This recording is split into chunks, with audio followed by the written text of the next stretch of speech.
ఆదిరెడ్డిని 2024లో first గెస్ట్గా మేము ముందు తీసుకొచ్చాం. ఇలాంటి స్టోరీస్ అని ఉంటే అందరికి ఇన్స్పిరేషన్గా ఉంటుంది కాబట్టి అడుగుతున్నా క్వశ్చన్. నాకు వేరే వాళ్ళ ముందు ఎమోషనల్ అవ్వడం నాకు ఇష్టం ఉండదు.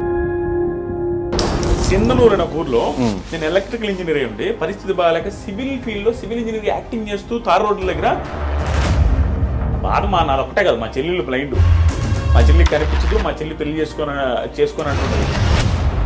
ఫైనాన్షియల్గా బీభత్సమైన ప్రాబ్లమ్స్లో ఉంది, పీక్ ప్రాబ్లమ్స్. 11 లక్షల చిల్లర బ్యాంకులో లోన్స్ ఉన్నాయి మా నాన్నకి. నాకు పిల్లని ఎవరు ఇచ్చేవాళ్ళు లేరు బ్రో. ఎందుకు సంపాదించట్లేదని మా అమ్మ సూసైడ్ చేసుకున్న ఇంటికి ఎవరైనా అంటే ఎందుకు సూసైడ్ చేసుకున్నదో, ఎన్ని ప్రాబ్లమ్స్ ఉన్నాయో, ఆ ఇంటికి మళ్ళీ కోడలు ఎవరు నింపాలనుకుంటారా? అలాంటి సిచ్యువేషన్లో ఉన్నాను. నాకు పెళ్లి తాటు మా ఇంట్లో లేదు, నాకు లేదు. ప్లస్ అప్పుడు నేను అందరికి ఏమి చెప్పలేని పొజిషన్. ఆ టైంలో వెనక ముందు ఆలోచించుకుంటే అంటే ఇంకా లిటరల్గా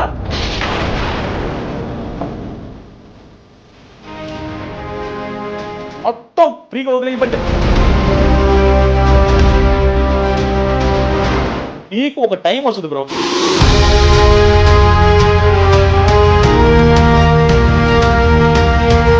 ₹70,000 ఫస్ట్ ఇయర్ నాకు వచ్చిన రెవెన్యూ. మా అక్క కూడా హోప్ వచ్చింది 70,000 సంపాదించాను. అక్కడ స్టార్ట్ అయిన నా journey last Bigg Boss reviews లో ఒక మంత్ 39 లక్షలు మీరు ఆల్రెడీ చూసుంటారు. అక్కడ దాకా వచ్చింది. నేను ఈ వీడియోలో ఇది చెప్పేది పొగరుగా చెప్పట్లేదు. కొంతమంది జెన్యూన్ గా చెప్తున్నాను. రైతులకి సపోర్ట్గా వీడియోస్ చేసి రైతు బిడ్డకి సపోర్ట్ చేసావు బ్రో.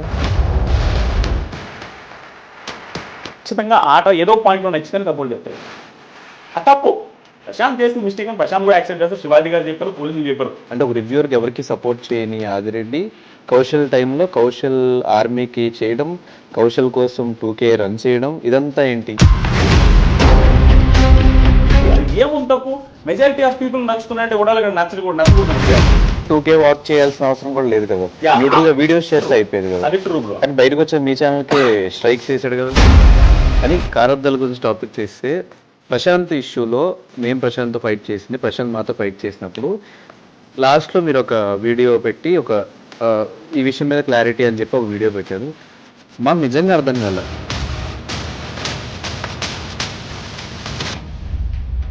ఈ బిగ్ బాస్ నుంచి బయటకు వచ్చే ఫేమ్ ఎందుకు నిలబెట్టుకోలేకపోతున్నారు కంటెస్టెంట్స్? నాకు అనిపించింది దీన్ని చెప్పండి బ్రో. చెబితే ఓవర్ అనుకుంటారేమో. అందరూ చేస్తుంది, అందరు కాదు 90% బిగ్ బాస్ కంటెస్టెంట్ బయటకు వచ్చేస్తుంది. యాంకర్ రవి కేసు పెట్టాడు మీ మీద, రివ్యూస్ అందరి మీద పెట్టాడు, కానీ మీరు ఒక్కళ్ళే ఎందుకు సారీ చెప్పారు? యాంకర్ రవి అంటే భయపడ్డారు?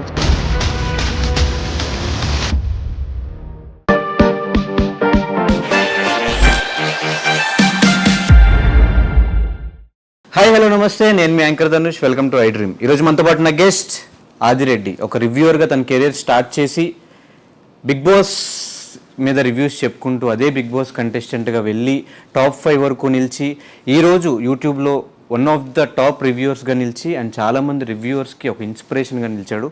సో బిగ్ బాస్ హౌస్లో తన జర్నీ ఎలా అనిపించింది, అండ్ అలాగే ఒక రివ్యూవర్గా ఒక యూట్యూబర్గా తన జర్నీ ఎలా ఉంది, అంటే ఈజీగా సక్సెస్ ఎవరికి రాదు, ఇంత సక్సెస్ రావడానికి బ్యాక్ సైడ్ ఉన్న స్టోరీ ఏంటి, ఇవన్నీ కూడా తన మాటలో తెలిసిన ప్రయత్నం అయితే చేద్దాం. అండ్ 2024లో నా ఫస్ట్ ఇంటర్వ్యూ ఇది. సో ఈ గెస్ట్ తర్వాత నుంచి ఇంకా మంచి మంచి గెస్ట్లు వస్తారని ఎక్స్పెక్ట్ చేస్తూ ఆదిరెడ్డిని 2024లో ఫస్ట్ గెస్ట్గా మేము ముందు తీసుకొచ్చాం. Hi bro. Hi bro. ఏది బ్రో ఇది ఫస్ట్ ఇంటర్వ్యూ? ఫస్ట్ ఇంటర్వ్యూ 24లో ఫస్ట్ ఇంటర్వ్యూ. అంటే ఒక రివ్యూవర్గా సక్సెస్ అయ్యో, ఒక బిగ్ బాస్ కంటెస్టెంట్గా సక్సెస్ అయ్యో, బయటకు వచ్చిన తర్వాత ఒక సెలూన్ పెట్టి బిజినెస్లో సక్సెస్ అయ్యో, ఇల్లు కొనుక్కుంటున్నావు, కార్లు కొనుక్కుంటున్నావు, ఇంత సక్సెస్ స్టోరీ ఉంది కాబట్టి ఏదైనా లక్ ఉందేమో అని చెప్పేసి ఫస్ట్ గెస్ట్గా నేను కూర్చోబెట్టడం జరిగింది. లక్ కాదు బ్రో, యాక్చువల్గా నేను ఏది నమ్ముతానంటే ఆ లక్ కూడా లే. యాక్చువల్గా ఏంటంటే నా లైఫ్ ఇది నేను చూసిన తర్వాత నేను నమ్మేది ఏంటంటే ప్రతి మనిషికి ఒక పర్టికులర్ టైం ఒక పాయింట్లో మనది టర్న్ అవుద్ది. ఆ తర్వాత ఎవడు ఆపలేడు. మళ్ళీ బ్యాక్ వెళ్ళిపోతాను, అతి చేష్టలు చేసామంటే మళ్ళీ డౌన్ అవుతావు. కానీ నాకు వచ్చిన పర్టికులర్ టర్నింగ్ పాయింట్ ఎక్కడంటే బిగ్ బాస్ రివ్యూస్ చేయడం బ్రో. ఎంత కామెడీ బ్రో. జీవితంలో ఎవడైనా బిగ్ బాస్ షోని చూసి మళ్ళీ చెబితే దానివల్ల లైఫ్ సెటిల్ అయిపోద్దని ఊహించలేం. చాలామంది సెటిల్ అయినాయి, నాకు మాత్రం షాకింగ్. మిగతా వాళ్ళందరికీ నాకు డిఫరెన్స్ ఏంటంటే అందరు లైఫ్లు సెటిల్ అవ్వచ్చు, నా లైఫ్ సెటిల్ అవ్వడం కాకుండా బిగ్ బాస్ కంటెస్టెంట్ లోపల పోయి వచ్చా. అది చాలా మిరాకిల్. అది వెళ్ళి రావడం, అక్కడ సక్సెస్ అయ్యి రావడం. అక్కడ నాకు టర్నింగ్ పాయింట్ ఎక్కడొచ్చిందంటే హెవీ ప్రాబ్లమ్స్ ఫేస్ చేసిన ఆదిరెడ్డి. ఎంత ప్రాబ్లమ్స్ అంటే నేను హార్ట్ఫుల్గా చెప్తున్నా, చాలా మంది యూత్ అసలు ఫేస్ చేస్తుండ్రు, అన్ని ప్రాబ్లమ్స్ ఫేస్ చేశారు. అవి అనుకుంటే కొంతమంది కామెంట్లు అనొచ్చు, అబ్బా చాలా మంది ఫేస్ చేశారని. నా ప్రాబ్లమ్స్ నాకు భయంకరంగా ఎక్కువ, అంటే అందరికంటే ఎక్కువ అని చెప్పకూడదు కానీ చాలా మంది ఫేస్ చేస్తుంటారు చూసారు. ఆ ప్రాబ్లమ్స్తో ఈక్వల్గా ఉంటాయి నా ప్రాబ్లమ్స్. ఆ స్టేజ్ నుంచి ఈ స్టేజ్ దగ్గర రావడం ఎక్కడి నుంచి స్టార్ట్ అయింది అంటే 2018లో బిగ్ బాస్ రివ్యూ స్టార్ట్ చేశాను. అది కూడా ఎంత కామెడీగా స్టార్ట్ చేసినా బ్రో, 2018లో సీజన్ 2 అప్పుడు స్టార్ట్ చేశా. ఎంత కామెడీగా అంటే నా ఫ్రెండ్ ఊరికి వీడియో పెడితే కామెడీగా ఓవర్ హుడీ వేసుకొని చేస్తుంటా. ఎంత పాత హుడీ అంటే ఆ పాత హుడీ వేసుకొని ఇట్లా పెట్టుకొని, అంటే నేనేదో పెద్ద తోపు అనే ఫీలింగ్తో చేస్తా ఉన్నాను ఎట్ట పవన్ కళ్యాణ్ స్టైల్లో. అది వైరల్ అయింది, అన్ని ఛానల్స్ పెట్టుకున్నారు. నా ఛానల్లో 100 మంది సబ్స్క్రైబర్లు ఉన్నారు. ఆ 100 మంది సబ్స్క్రైబర్స్తో అది 8,000 వ్యూస్ వచ్చింది. ఆ రోజు నుంచి ఈ రోజు దాకా మినిమం వ్యూస్ లేకుండా నా ఛానల్లో వీడియో లేదు బిగ్ బాస్ రిలేటెడ్. అది నా లైఫ్లో టర్నింగ్ పాయింట్. దానికి ముందు పడ్డ కష్టాలు కొన్ని చెప్తాను చూడండి. నేనదే లక్ అన్నా చూసారా, ఆ లక్ ఆ టైం ఉంది చూసారా, అది కలిసి వస్తే ఎవడు ఆపలేడు. నాకు కలిసి వచ్చిన పాయింట్ ఇది. దానికి ముందు 30 years బ్రో నాకు. ఈ ఇంటర్వ్యూలో నాకు తెలిసి నేనే మాట్లాడతాను ఎక్కువ, నాకు అట్లా అనిపిస్తుంది ఒక్కోసారి. అందుకే నేను అడగదనుకున్న క్వశ్చన్స్ అంటే ముందే ఆన్సర్లు వచ్చేసాయి. నేను ఇంటర్వ్యూస్ ఎవరైనా నేను ఎందుకు ఇవ్వనంటే, నేను హార్ట్ఫుల్ గా మాట్లాడేసి నాకు ఆనంద బస్పాలు వచ్చేస్తాను. నా లైఫ్ జర్నీ గురించి నేను చూసుకుంటే యాడ్ నుంచి యాడికి వచ్చానని నాకు తెలియకుండా నాకు వేరే వాళ్ళ ముందు ఎమోషనల్ అవ్వడం నాకు ఇష్టం ఉండదు. నేను ఎమోషనల్ అయిపోతా. నాకు అలా అనిపిస్తుంది. ఎందుకంటే ఎన్ని పీక్ ప్రాబ్లమ్ చూసి ఇప్పుడు ఎంత హ్యాపీగా ఉన్నాను నాయనని. ఇప్పుడు 30 years ఉన్నాయి బ్రో. ఎప్పుడు ఆర్డినరీ పర్సన్ ఎవరైనా కంపేర్ చేసుకోవచ్చు నాది. ఇప్పుడు 2018లో 30 years, 2018లో 30 కాదు, 2018లో నాకు 28 ఏమో, నా పెళ్ళి 8 ఏమో 30 years. ఓకే. సో 30 years వరకు నేను 29 years వరకు నేను సెటిల్ అవ్వలేదు. సెటిల్ ఇన్ ద సెన్స్ ఏమీ లేదు నా లైఫ్లో. మా ఒక సింధనూరు అనే ఊరు ఉంటుంది, నేను ఇది ఎక్కడ చెప్పలా. నేను ఎలక్ట్రికల్ ఇంజనీర్.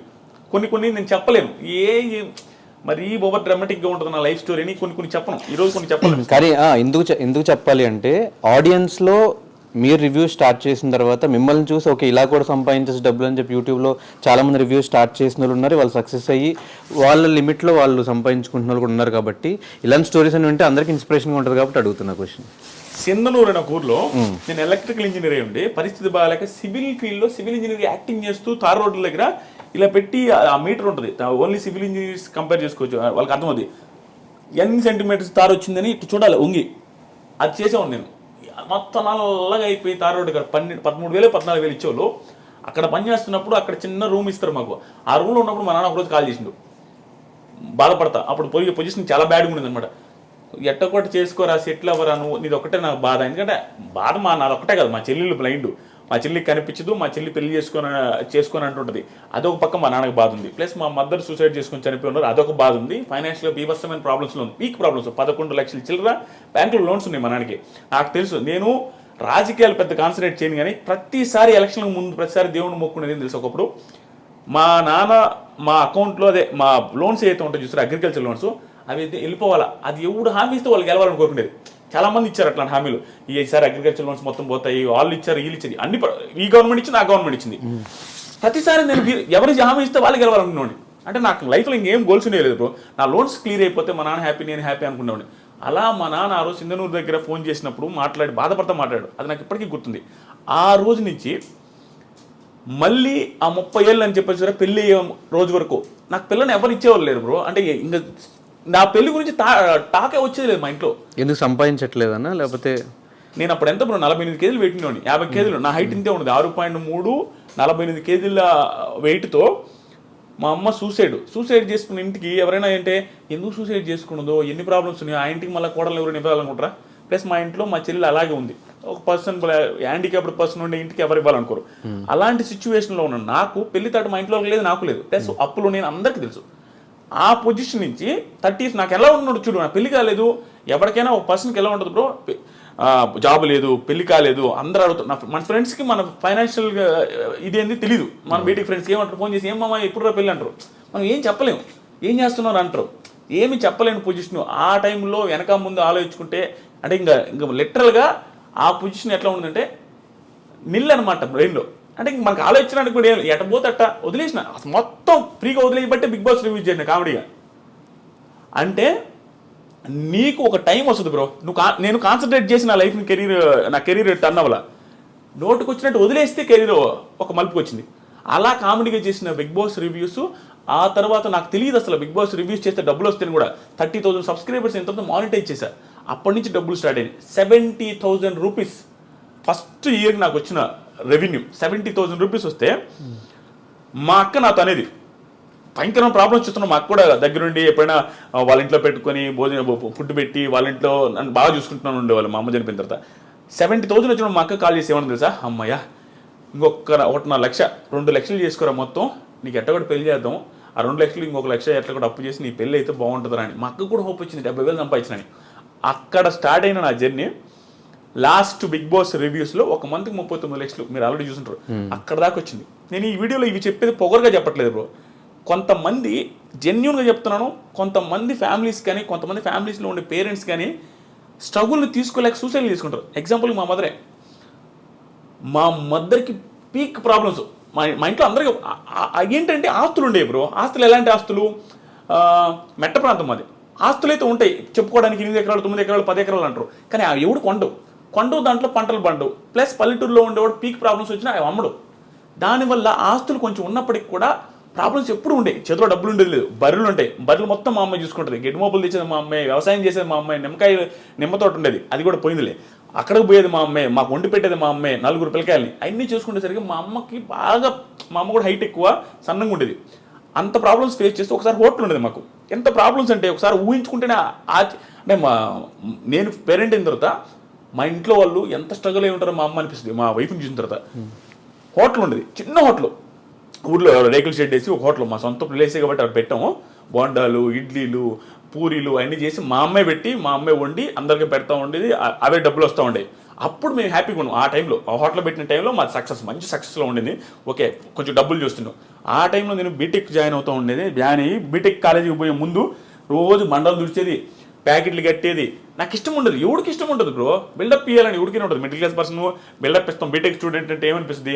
సో బిల్డప్ ముందు అనుకునే వాళ్ళం. ఆ ప్యాకెట్లు కట్టుకుంటా, అవి క్లీన్ చేసుకుంటూ ఉండేది. ఆ టైంలో మా అమ్మకు ఒకరోజు నేను పూరి చేస్తా, పూరి బాండలు మొత్తం కాలం మీద పడిపోయింది. వేడి ఆయిల్ డైరెక్ట్ పూరీలు చేస్తూ ఉంది. అది స్లిప్ అయి పడిపోతే ఆ పడ్డ కాళ్ళంతా కాలిపోయింది. ఎగిరొచ్చి ముఖం మీద అంతా పడ్డాయి. మొత్తం ముఖం కాలింది, కాళ్ళు కాలి. మా అమ్మ ఆల్మోస్ట్ 3-4 నెలలు బెడ్ రెడ్. అక్కడి నుంచి అంటే ఆ రోజు నుంచి మా అమ్మకి మొత్తం టర్న్ అయింది. అంటే ప్రాబ్లమ్స్ ఏమి ఎక్కువ ఉన్నాయి, లోన్స్ ఏమి ఎక్కువ ఉన్నాయి, మా చెల్లెళ్ళు ఒక బాధ, ప్లస్ మా నాన్న పెద్దగా వర్క్ చేయడు, నాదొక బాధ, నాకు జాబ్ లేదు, ఇవన్నీ బాధలు పెట్టుకొని ఆ టైంలో మా అమ్మ ఏమనిపిస్తుందంటే ఈ పెయిన్స్ ఎక్కువ ఉండేవి, బ్యాక్ పెయిన్ ఎక్కువ వచ్చేది, ఈ ఆయిల్ పడ్డ మంటలు ఎప్పుడు ఉండేవి. దానివల్ల సడన్గా ఒకరోజు సూసైడ్ చేసుకుని చచ్చిపోయింది. అది ఎందుకు చచ్చిపోయింది, ఏమి రీజన్స్ అనేది తెలియదు. మాకు అర్థమైంది ఏంటంటే ఎప్పుడు బ్యాక్ పెయిన్ అంటూ ఉంటుంది, ఈ మంటలు అంటూ ఉంటుంది, పరిస్థితులు బాగాలేవు, అప్పులు ఎట చేయాలనేది. ఎందుకంటే మా అమ్మ ఒక్కటే కష్టపడతా ఉంటుంది. అవన్నీ తట్టుకోలేక సూసైడ్ చేసుకుని చచ్చిపోయింది బాత్రూమ్కి వెళ్ళి. అది కూడా నార్మల్. ఆ రోజు కూడా లాస్ట్ ఫుడ్ తిని నేనే గోంగూర పచ్చడి నాకు ఎప్పటికీ గుర్తుంది. అంటే మన బెల్ల పెట్టుండదు తెలుసాను. ఇప్పుడు నేను రిగ్రెట్ ఫీల్ అవుతా. ఆ రోజు కూడా నాకు ఇప్పటికి గుర్తు. ఏంది మా ఈరోజు కూర అంటే పచ్చడి రానిది. పచ్చడితో ఏంది అంటే మా ఇది సరే పెట్ట 2 ముద్దలు తిని నేను తిను. మన బిహేవియర్ అట్లా ఉంటుంది. బిల్డప్ ఇస్తుంటాం కదా, ఇసిరేసేది ప్లేట్లు, అదే విధంగా ఉండేది. అటు పెట్టేస్తే మా అమ్మాయి లాస్ట్లో సరే నేను తింటలేపో అన్నది పెట్టేసి ఆ ఫ్రెండ్ వాళ్ళ ఇంటికి వెళ్ళిన. రోజు ఆడే పడుకునేది మా ఫ్రెండ్ వాళ్ళ ఇంట్లో. ఎందుకంటే చిన్నప్పుడు మా ఇంట్లో దొంగలు పడ్డారు. అప్పటి నుంచి నాకు దొంగలు అంటే భయమే. మా ఇంట్లో పడుకున్నాను. అక్కడికి వెళ్తే నేను వేరే ఫ్రెండ్స్తో ఫోన్ మాట్లాడుతున్నా 11-11:30 టైంలో. నాకు ఫోన్లు వస్తా ఉన్నాయి మా ఇంట్లో నుంచి నాన్ స్టాప్గా. కట్ చేస్తా ఉన్నా, మనకి ఓవరు కట్ చేస్తున్నా. ఒక నైట్లో ఏక ఫోన్ చేస్తానంటే ఇంటికి అడిగినా అన్నాడు. మర్చిపోయింది, నేను ఫోన్ ఎత్తకపోతే నా ఫ్రెండ్ లోపల ఇంట్లో ఉన్నాడు. వాడికి ఫోన్ చేసి అది ఏంటి ఫోన్ ఎత్తట్లేదు, ఒకసారి ఇంటికి రమ్మని రా. వాళ్ళకి మా అమ్మ చచ్చిపోయిన విషయం చెప్పేశారు. అలా చెప్పేశారు. నేను బయట ఫోన్ మాట్లాడుతున్నా నైస్గా. వాడు పప్పు తిన్న అన్నంతో వచ్చిండు. బయటికి వచ్చి మామ మీ ఇంటి దాకా పెద్ద మామ అన్నాడు. నువ్వు పోయి రాపరా, మీ అన్నతో నాకు పని ఉందంటే నువ్వు పోయి రాపరా. వాడేమనంటే ఎక్స్ట్రా చెప్పుడు రామామ అనేసరికి సరే అని నేను ఫోన్ పెట్టకుండా మధ్యలో కూర్చొని బైక్లో మాట్లాడుతూ ఉన్నా. వాడులో మామ ఫోన్ పెట్టి మామ అన్నాడు. ఫోన్ పెట్టి అన్నాడు. పెట్టేసిన తర్వాత వాళ్ళ తమ్ముడు నా వెనక కూర్చోన్నాడు. నేను మధ్యలో ఉంటే వాడు చెయ్యి నా మీద వేస్తుంటే వాడు అన్నం పప్పు అంతా ఉంది. రే హరీష్ ఇటు చెయ్యి కూడా కడుక్కోవాలంటున్నా. రే మనకేం తెలియదు కదా, ఇటు చెయ్యి కూడా కడుక్కోలేము ముండనాయుడు అంటా ఉన్నా. మర్చిపోయిన అమ్మ అంటుండు. పోతే మా ఇంటి చుట్టూ జనాలు ఉన్నారు. ఏంది వీళ్ళందరూ ఈ టైంలో ఉంటే ఏమైనా గొడవ అయింది ఇంట్లో, ఎందుకు ఏంటి అసలు. పోగానే మా అమ్మని బయటికి తెచ్చున్నారు, గుండెల మీద వస్తూ ఉన్నారు. అబ్బా నాకు అంటే నేనే ఉన్నట్టు బతుకుంది అనుకున్నా. ఎంత అప్పుడు ఇంకా వెంటనే చూడగానే చచ్చిపోయింది. నేను మిద్ది మీద పోయి బీభత్సంగా ఏడ్చిపోవడానికి ఆ రోజు నుంచి దాదాపు 1 month నేను ఫుల్ స్ట్రగుల్ అయిపోయినా. యాక్చువల్గా నేను బాధపడను, అమ్మ నేను ఎమోషనల్ అయిపోతా స్వామి నిజంగానే. యాక్చువల్లీ నేను బాధపడను. ఆ టైంలో నా బాధ అంటే తెలిసింది. అంటే వెరీ రెక్లెస్ క్యాండిడేట్ బ్రో. అంటే రెక్లెస్ అంటే మనకి ప్రేమ ఉంటుంది. చాలా మంది పిల్లకాయల దగ్గర యూత్ దగ్గర ఉండేది ఇదే, అమ్మన్న నాన్న ఇష్టమే, తెలియకుండా కోపాలు ఎవరు మేము చూపించలేక ఇంట్లో సిరీస్లు కొడుతూ ఉంటారు ప్లేట్లు. నేనంతే, పప్పుచారు అంటే ఇష్టం, పప్పుచారు చేయకపోతే నేను ప్లేట్ సిరీస్తుండేది, ఏంది కూరలు ఎప్పుడు ఇదేనని. పరిస్థితులు బాగాలేవు, అది మనకు తెలిసినా కూడా బిల్డప్ ఇస్తుంటాం. ఆ సిచ్యువేషన్ అప్పుడు నాకు అన్నీ గుర్తొస్తున్నది, ఎంత ఓవర్ చేసామురా అని. కానీ నిజంగా చెప్తున్నా బ్రో, మా అమ్మ చనిపోయే ముందు 2 months 2-3 months మా అమ్మని భయంకరంగా అర్థం చేసుకున్నాను. చెప్పిన ప్రతి మాట వినేవాడిని. ఎందుకో మా అమ్మ భయంకర స్ట్రగుల్ అవుతుంది నాకు అర్థమైంది. అక్కడ ఒక టైం వస్తుంది చూసారా, మనం కూడా ఎంత ఎదవైనా అర్థం చేసుకుంటాడు, ఆ పక్కలో నేను ఎంత ఇబ్బంది పడుతున్నాను. ఆ టైం అది మళ్ళీ అర్థం చేసుకునేది బ్రో. చిన్న మాట, ఒకప్పుడు నేను రోడ్లో పేరాపర్ వచ్చినాడు అంటే నేను మాపము అనేవాడిని. అలాంటిది ఒక మాట చెప్పిన వెంటనే వెళ్ళేవాడిని. మా అమ్మకి భలే ఆనందం, నేను ఒక్కని ఎంత బాగా వింటున్నాడు అనే ఫీలింగ్లో ఉండేది. కానీ సడన్గా చేసుకునేసరికి మాకు ఎవ్వరికి అర్థం కాలేదు. అది ఎట్లా అంటే బాత్రూమ్ రేకులు బాత్రూము, మా అమ్మ 5.7 5.8 ఉంటుంది, ఆ ఎత్తు 5.9 ఉంటుంది అంతే. ఆ బాత్రూమ్ అంటే మనిషి ఊరేసుకొని ఏలాడాలంటే కాలు తగులుతుంటాయి. ఎలా ఎంత ఇబ్బంది పడి ఊరేసుకున్నదని మాకు ఇప్పటికీ ఆశ్చర్యంగా అనిపిస్తుంది, ఎంత పెయిన్ ఉంటే బాధపడద్దని. ఈ సుత్తంతా నేను ఎందుకు చెప్తున్నా అంటే, సుత్తి కాదు, చాలా మందికి ఇది ధైర్యాన్ని ఇవ్వాలి నాకు. ఆ పొజిషన్ నుంచి మా అమ్మ లైఫ్ మారదులే, ఇంకా నా జీవితమే ఇంతే అనుకుని సూసైడ్ చేసుకుంటే, అంటే మీరు నేను ఇంకా నా లైఫ్ మారదు అనుకుంటే, నేను ఇప్పుడు 20 మంది లైఫ్లు మారుస్తున్నా. నేను సెలూన్ పెట్టి నా సెలూన్లో 20 మంది పనిచేస్తున్నారు, నా చుట్టూ 5-6 మంది ఉంటారు, వాళ్ళ లైఫ్లు నేను చూసుకుంటూ ఉంటాను. ఇన్ని లైఫ్లు నేను మారుస్తుంటే మా అమ్మ లైఫ్ మార్చలేను అనుకున్నది. హోప్లెస్గా అయిపోయి సూసైడ్ చేసుకుని చచ్చిపోయింది, ఇంకా ఆనందం ఉంటుంది. అదే మా మదరు సూసైడ్ చేసుకోకుండా ఎదిరించి పోరాడి ఇక్కడ దాకా ఉండుంటే ఈరోజు మా మదర్ ఉన్నప్పుడు నా సక్సెస్ ఇంకా ఎక్కువ ఉండేది కూడా, ఆనందంలో ఇంకా హ్యాపీగా ఉండదు. ఇప్పుడు మేము వీడియో చేస్తున్నాం, మా అమ్మ మదర్ కూడా మా వీడియోస్లో ఉండుంటే ఇంకా ఎంత బాగుంటుంది. ఇవన్నీ ఆలోచించుకుంటుంటే నాకు అనిపిస్తుంది, ఒరే నాయన సూసైడ్ ఎందుకు చేసుకుంటారో, నా లైఫే బెస్ట్ ఎగ్జాంపుల్. అసలు టర్నింగ్ పాయింటే ఉండదు, హ్యూజ్ ప్రాబ్లమ్స్ కానీ మా అమ్మ సూసైడ్ చేసుకున్నది. నా లైఫ్ ఈరోజు ఎట్టుంది, ఏ రకంగా ఉంది. మా ఊర్లో ఇంకొక ఎగ్జాంపుల్ నేను క్వశ్చన్ కూడా అడగా, నేను నాకు మా ఊర్లో చిన్న ఎగ్జాంపుల్ చూడండి లైఫ్ మారడానికి.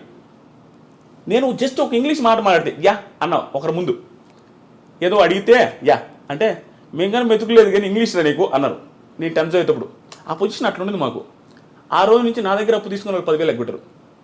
అలా అక్కడ దాకా వచ్చి ఇవన్నీ మా అమ్మ చూడలేకపోయింది. ఇప్పుడు ఇంట్లో వాళ్ళకి ఎట్ట బ్రో, పల్లెటూరు ఆడవాళ్ళకి ఎట్ట, మా కొడుకు 30,000 శాలరీ అయితే 50 చెప్పుకుంటారు, అదే వాళ్ళకి ఆనందం. ఇవన్నీ మా అమ్మ చూడలేకపోయింది. ప్లస్ బంగారం ఉండేది లేదు, ఏ పెళ్ళిళ్ళకి పోయినా మా అత్తోళ్ళ దగ్గర తీసుకుని పోయేది. ఆ పొజిషన్ నుంచి ఈరోజు ఏమైనా కొనిచ్చే పొజిషన్ చూడలేకపోయింది. అందుకని ఆవేశపడకూడదు మనిషి. ప్రతి ఒక్కడికి నేనే సక్సెస్ అయినా బ్రో, నా దగ్గర టాలెంట్ లేదు, నేను జెన్యున్గా ఒప్పుకున్నా, నా దగ్గర ఏ టాలెంట్ లేదు, మాట్లాడతా అంతే, ఏది హార్ట్ఫుల్గా మాట్లాడతా, ఏది అనిపిస్తే అది మాట్లాడతా. టాలెంట్ లేని నేనే పెద్దగా చదివేవాడిని కూడా కాదు, ఓకే ఏదో వచ్చాయి. అలాంటి పర్సన్ నేనే సక్సెస్ అయిపోయి నా లైఫ్ మా ఫ్యామిలీ లైఫ్ మార్చేస్తే ఎంతోమంది బీభత్సమైన టాలెంట్ ఉంటుంది, వాళ్ళు ఎందుకు చచ్చిపోవాలా, వాళ్ళు ఎందుకు సూసైడ్ చేసుకోవాలి, నాకు అర్థం కాలే. నువ్వు వెయిట్ చేయి, బిగ్ బాస్ తుప్పాస్ బిగ్ బాస్ చాలా మంది ఆ షోని తిట్టుకుంటూ ఉంటారు, ఇప్పుడు తెలియదు ఉంది అది ఒక షోనా అంటారు. ఇన్ని చెప్తుంటే ఆ షో ఒక లైఫ్ మార్చింది, ఒక ఫ్యామిలీ లైఫ్ మార్చింది, మా తరాన్ని మార్చింది. ఇక్కడ నుంచి మా తరం స్టార్ట్ అయిపోద్ది, మా ఒక జనరేషన్ మార్చినట్టే. దాంతోపాటు నా చుట్టూ ఉండే వాళ్ళకి 20 మంది బతుకుతున్నారు, దీంట్లోనే కెరీర్ ఎత్తుక్కోగలిగిన టైం వస్తే అన్ని కలిసి వస్తే. అలాంటిది వేరే వాళ్ళు ఎందుకు ఎత్తుకోలేరు, చదువుకొని బాగా చదువుకున్న వాళ్ళు. సో నేను ఈ ఇంటర్వ్యూలో కానీ ఎక్కడొచ్చినా నేను ఈ పాయింట్ నా జీవితం మొత్తం చెప్తా ఉంటా, సూసైడ్లు చేసుకోవద్దు. ఏ లైఫ్ ఏ టైంలో నీకు రోడ్డు మీద 1 కోటి రూపాయలు దొరుకుతుందో తెలియదు, నీకు ఏ పిల్ల నిన్ను నచ్చి ఆ పిల్లకి 100 కోట్ల రూపాయలు నీకు తెలియదు, నీకు ఎక్కడైనా చేంజ్ అయిపోవచ్చు, నీ లైఫ్ మొత్తం డిజాస్టర్ నుంచి హై క్లాస్లోకి వెళ్ళిపోవచ్చు. ఆ హోప్ ఉంచుకోండి, ఎవడు చచ్చిపోవద్దు. నీకు నిజంగా చచ్చిపోవాలనిపిస్తే, నీకు అసలు నీ పరిస్థితి బాగాలేదంటే, ఆకలితో చచ్చిపోయి కావాలంటే ఇది వెయిట్ చేయి లాస్ట్ రోజు దాకా ఏది దొరకపోవచ్చు, నువ్వు ఎట్టగా చచ్చిపోతావు. అంతే, నీకు నువ్వు చచ్చిపోవాల్సిన అవసరం లేదు, నువ్వు తట్టుకోలేకపోతే అది ఆటోమేటిక్గా అయిపోద్ది, చచ్చిపోవద్దు. అది నేను అనుకునేది. ఆ పొజిషన్ నుంచి ఈ పొజిషన్ దాకా వచ్చి చూసారా, నేను ప్రతిసారి చాలామందికి చెప్పేది అంటే, నేను నా ప్రాబ్లమ్స్ ప్రతిసారి చెప్తుంటా. ఎందుకు తెలుసా, నాకు ఇప్పుడు ప్రాబ్లం ఉంది నేను చెప్పట్లా, నేను డైరెక్ట్గా చెప్పే కదా 39 లక్షలు ఒక నెలలో వచ్చినాయి, నాకు ప్రాబ్లం లేవు, సింపతి కాదు ఇది. నాకు ఒకప్పుడు ప్రాబ్లమ్స్ ఉన్నాయి, ఇప్పుడు లేవని చెప్తున్నా. ఇది ఇన్స్పిరేషన్గా ఉంటుంది, జనాలు చూసేవాళ్ళకి అనే ఉద్దేశంతో చెప్తుంటా. ఎందుకంటే చూసేవాడికి ఒకటి, పోనీ వాడి పొజిషన్ ఆ రోజు ఇంత బ్యాడ్ అంటారా, మంది అంత బ్యాడ్ కూడా లేదు ఇప్పుడు. ఆడి లైఫే మారింది, మన లైఫ్ ఎందుకు మారదురా, ఎందుకు మనం చచ్చిపోవాలనే ఆ హోప్ రావాలి జనాలలో.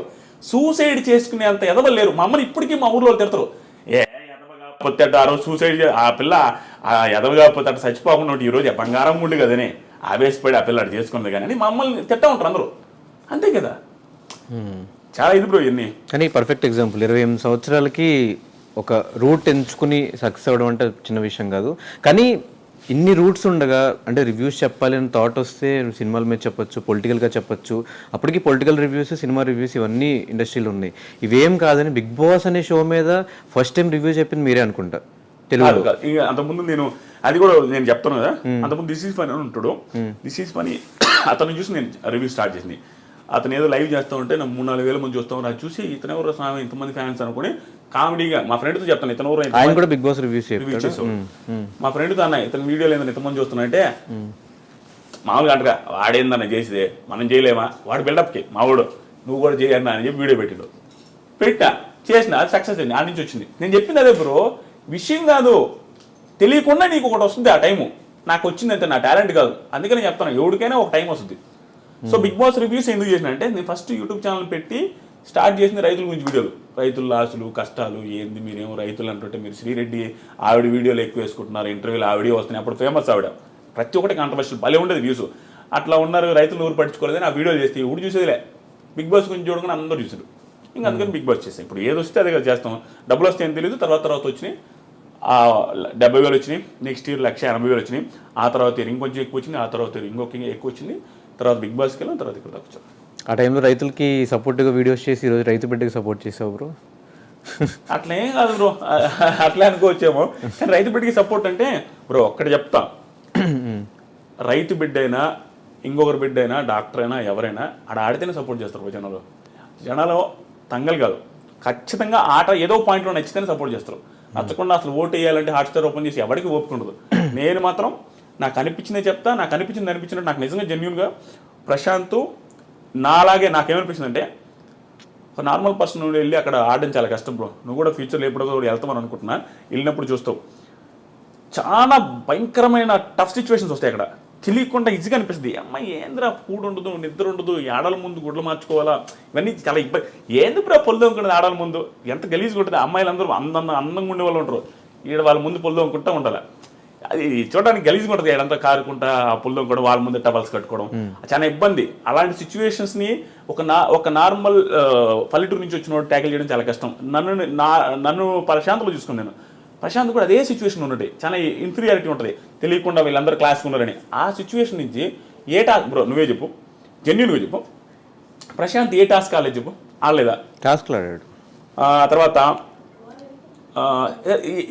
ఏదో ఒక రకంగా తెలియకుండా ఇంప్రెసివ్ అనిపించలేదు. ఏదో టైంలో ఇంత అనుకోలేదే, ఇది ఇంతుందా, పర్లేదు మనం అనుకున్న దానికంటే ప్రతి ఒక్కరూ సర్ప్రైజ్ ఫీల్ అయి ఉంటారు. ప్రశాంత్ పర్ఫెక్ట్ ఏదో ఒక టైంలో సర్ప్రైజ్ ఫీల్ ఉంటారు. మరి ఇంకంతకంటే ఏం కావాలి బ్రో? ఇప్పుడు పర్సన్ అసలు ఎవడైనా అనుకుంటాడు ప్రశాంత్ని ఏం పీకలేడు, ఏదో అనవసరంగా వాడికి ఇచ్చాడు అంటే వాడనందుకు ఫీల్ అవుతుంది దయచేసి. జనాలు అనుకునేది అనవసరంగా ఈ పిల్లడికి ఇచ్చారే, ఏం చేసేది అనవసరంగా ఇచ్చారని అందరూ ఫీల్ అయి ఉంటారు స్టార్టింగ్లో. కానీ ఆ అనుకున్న వాళ్ళే ఒక టైంలో సర్ప్రైజ్ ఉంటారు మనోడి పర్ఫార్మెన్స్ చూసి. నాకు అలా నచ్చేది సపోర్ట్ చేశారు. సపోర్ట్ అంటే రోజు ఏం చేయలేదు, కానీ రివ్యూవర్స్ వల్ల జనాలు ఇన్ఫ్లుయెన్స్ అవుతున్నారు.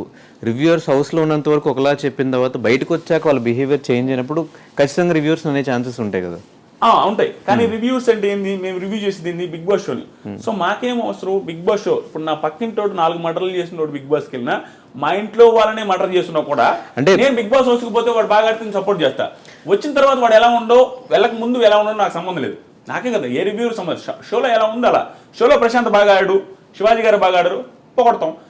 ఇంకొకరు బాగా లేదు విమర్శిస్తామంటే ఏమి బీభత్సం ఏం కదా, అందరే చెప్తాం ఈరోజు బాగా లేదంటే బాగా లేదని చెప్తాం. సో స్టిల్ జనాలు మమ్మల్ని కూడా జడ్జ్ చేస్తారు. ఈడేం పెద్ద పుడింగ్ అంటే నేను ఆల్రెడీ ఏం పుడింగా, నేను ఒకరు బాగా ఆడలేదంటే వాడు నన్ను తిడతారు చూసి జనం. అది మేము యాక్సెప్ట్ చేస్తాం, ఎందుకంటే నార్మలే. మేము క్రిటిసైజ్ చేసినప్పుడు నన్ను క్రిటిసైజ్ చేయలేరా, యాక్సెప్ట్ చేస్తాను. అంటే ప్రాపర్గా రివ్యూ చేయగలిగితే బయటకు వచ్చాక బిహేవియర్ కూడా ముందే ఆడియన్స్కి అట్లా ఎక్కిచ్చే ఉంచుంటే అయిపోయేది కదా. ట్రూ బ్రో, చెప్తామనండి, అది గేమ్ షో బ్రో, నేను జెన్యూన్గా చెప్తున్నా. అక్కడ సిచ్యువేషన్స్లో నువ్వు ఎలా ఉండాలో అలా ఉండాలా. సో అది యాక్టింగ్ అనుకుంటారో, ఇంకోటి అనుకుంటారో, ఏదైనా అనుకుంటారు, నటించినా పర్లేదు. ఓకే. నువ్వు అక్కడున్న సిచ్యువేషన్లో నువ్వు బాగుంటే చాలు నాకు. ఏది మనకు అది ఇంప్రెసివ్గా అనిపించాలా. నటించడం అంటే నిజంగా నటిస్తే 100 రోజులు బీభత్సంగా నటిస్తే అంతకంటే టాలెంట్ ఏముంది బ్రో ఓటు వేయడానికి. 100 days ఎవడు బ్రో నటించగలుగుతాడు? అది హ్యూజ్ టాలెంట్. ఒక ఓటు వేయడానికి అదే ఆ టాలెంట్ సరిపోద్ది. 100 days నటించుంటుంటే మీరు అన్నట్టు ఎవడో నటించలేడు. అక్కడ నువ్వు ఇంప్రెసివ్గా ఫీల్ అయితే చాలు, ఎలాగైనా ఉండండి, అది చాలు మాకు. బయటకు వచ్చిన తర్వాత ఎలా ఉంటుంది మేము ఎలా ప్రిడిక్ట్ చేయగలం? నేనేమంటానంటే అక్కడ ఉన్న సిచ్యువేషన్ తగ్గట్టు అక్కడ బిహేవ్ చేశారు. అవుట్ సైడ్ సిచ్యువేషన్ వేరే. అవుట్ సైడ్ పోలీసులు ఉంటారు, పల్లె ప్రశాంత్ అందరూ తొబ్బట్టరు. బయటకు వచ్చిన తర్వాత ఇలా చేశాడు అలా చేశాడు.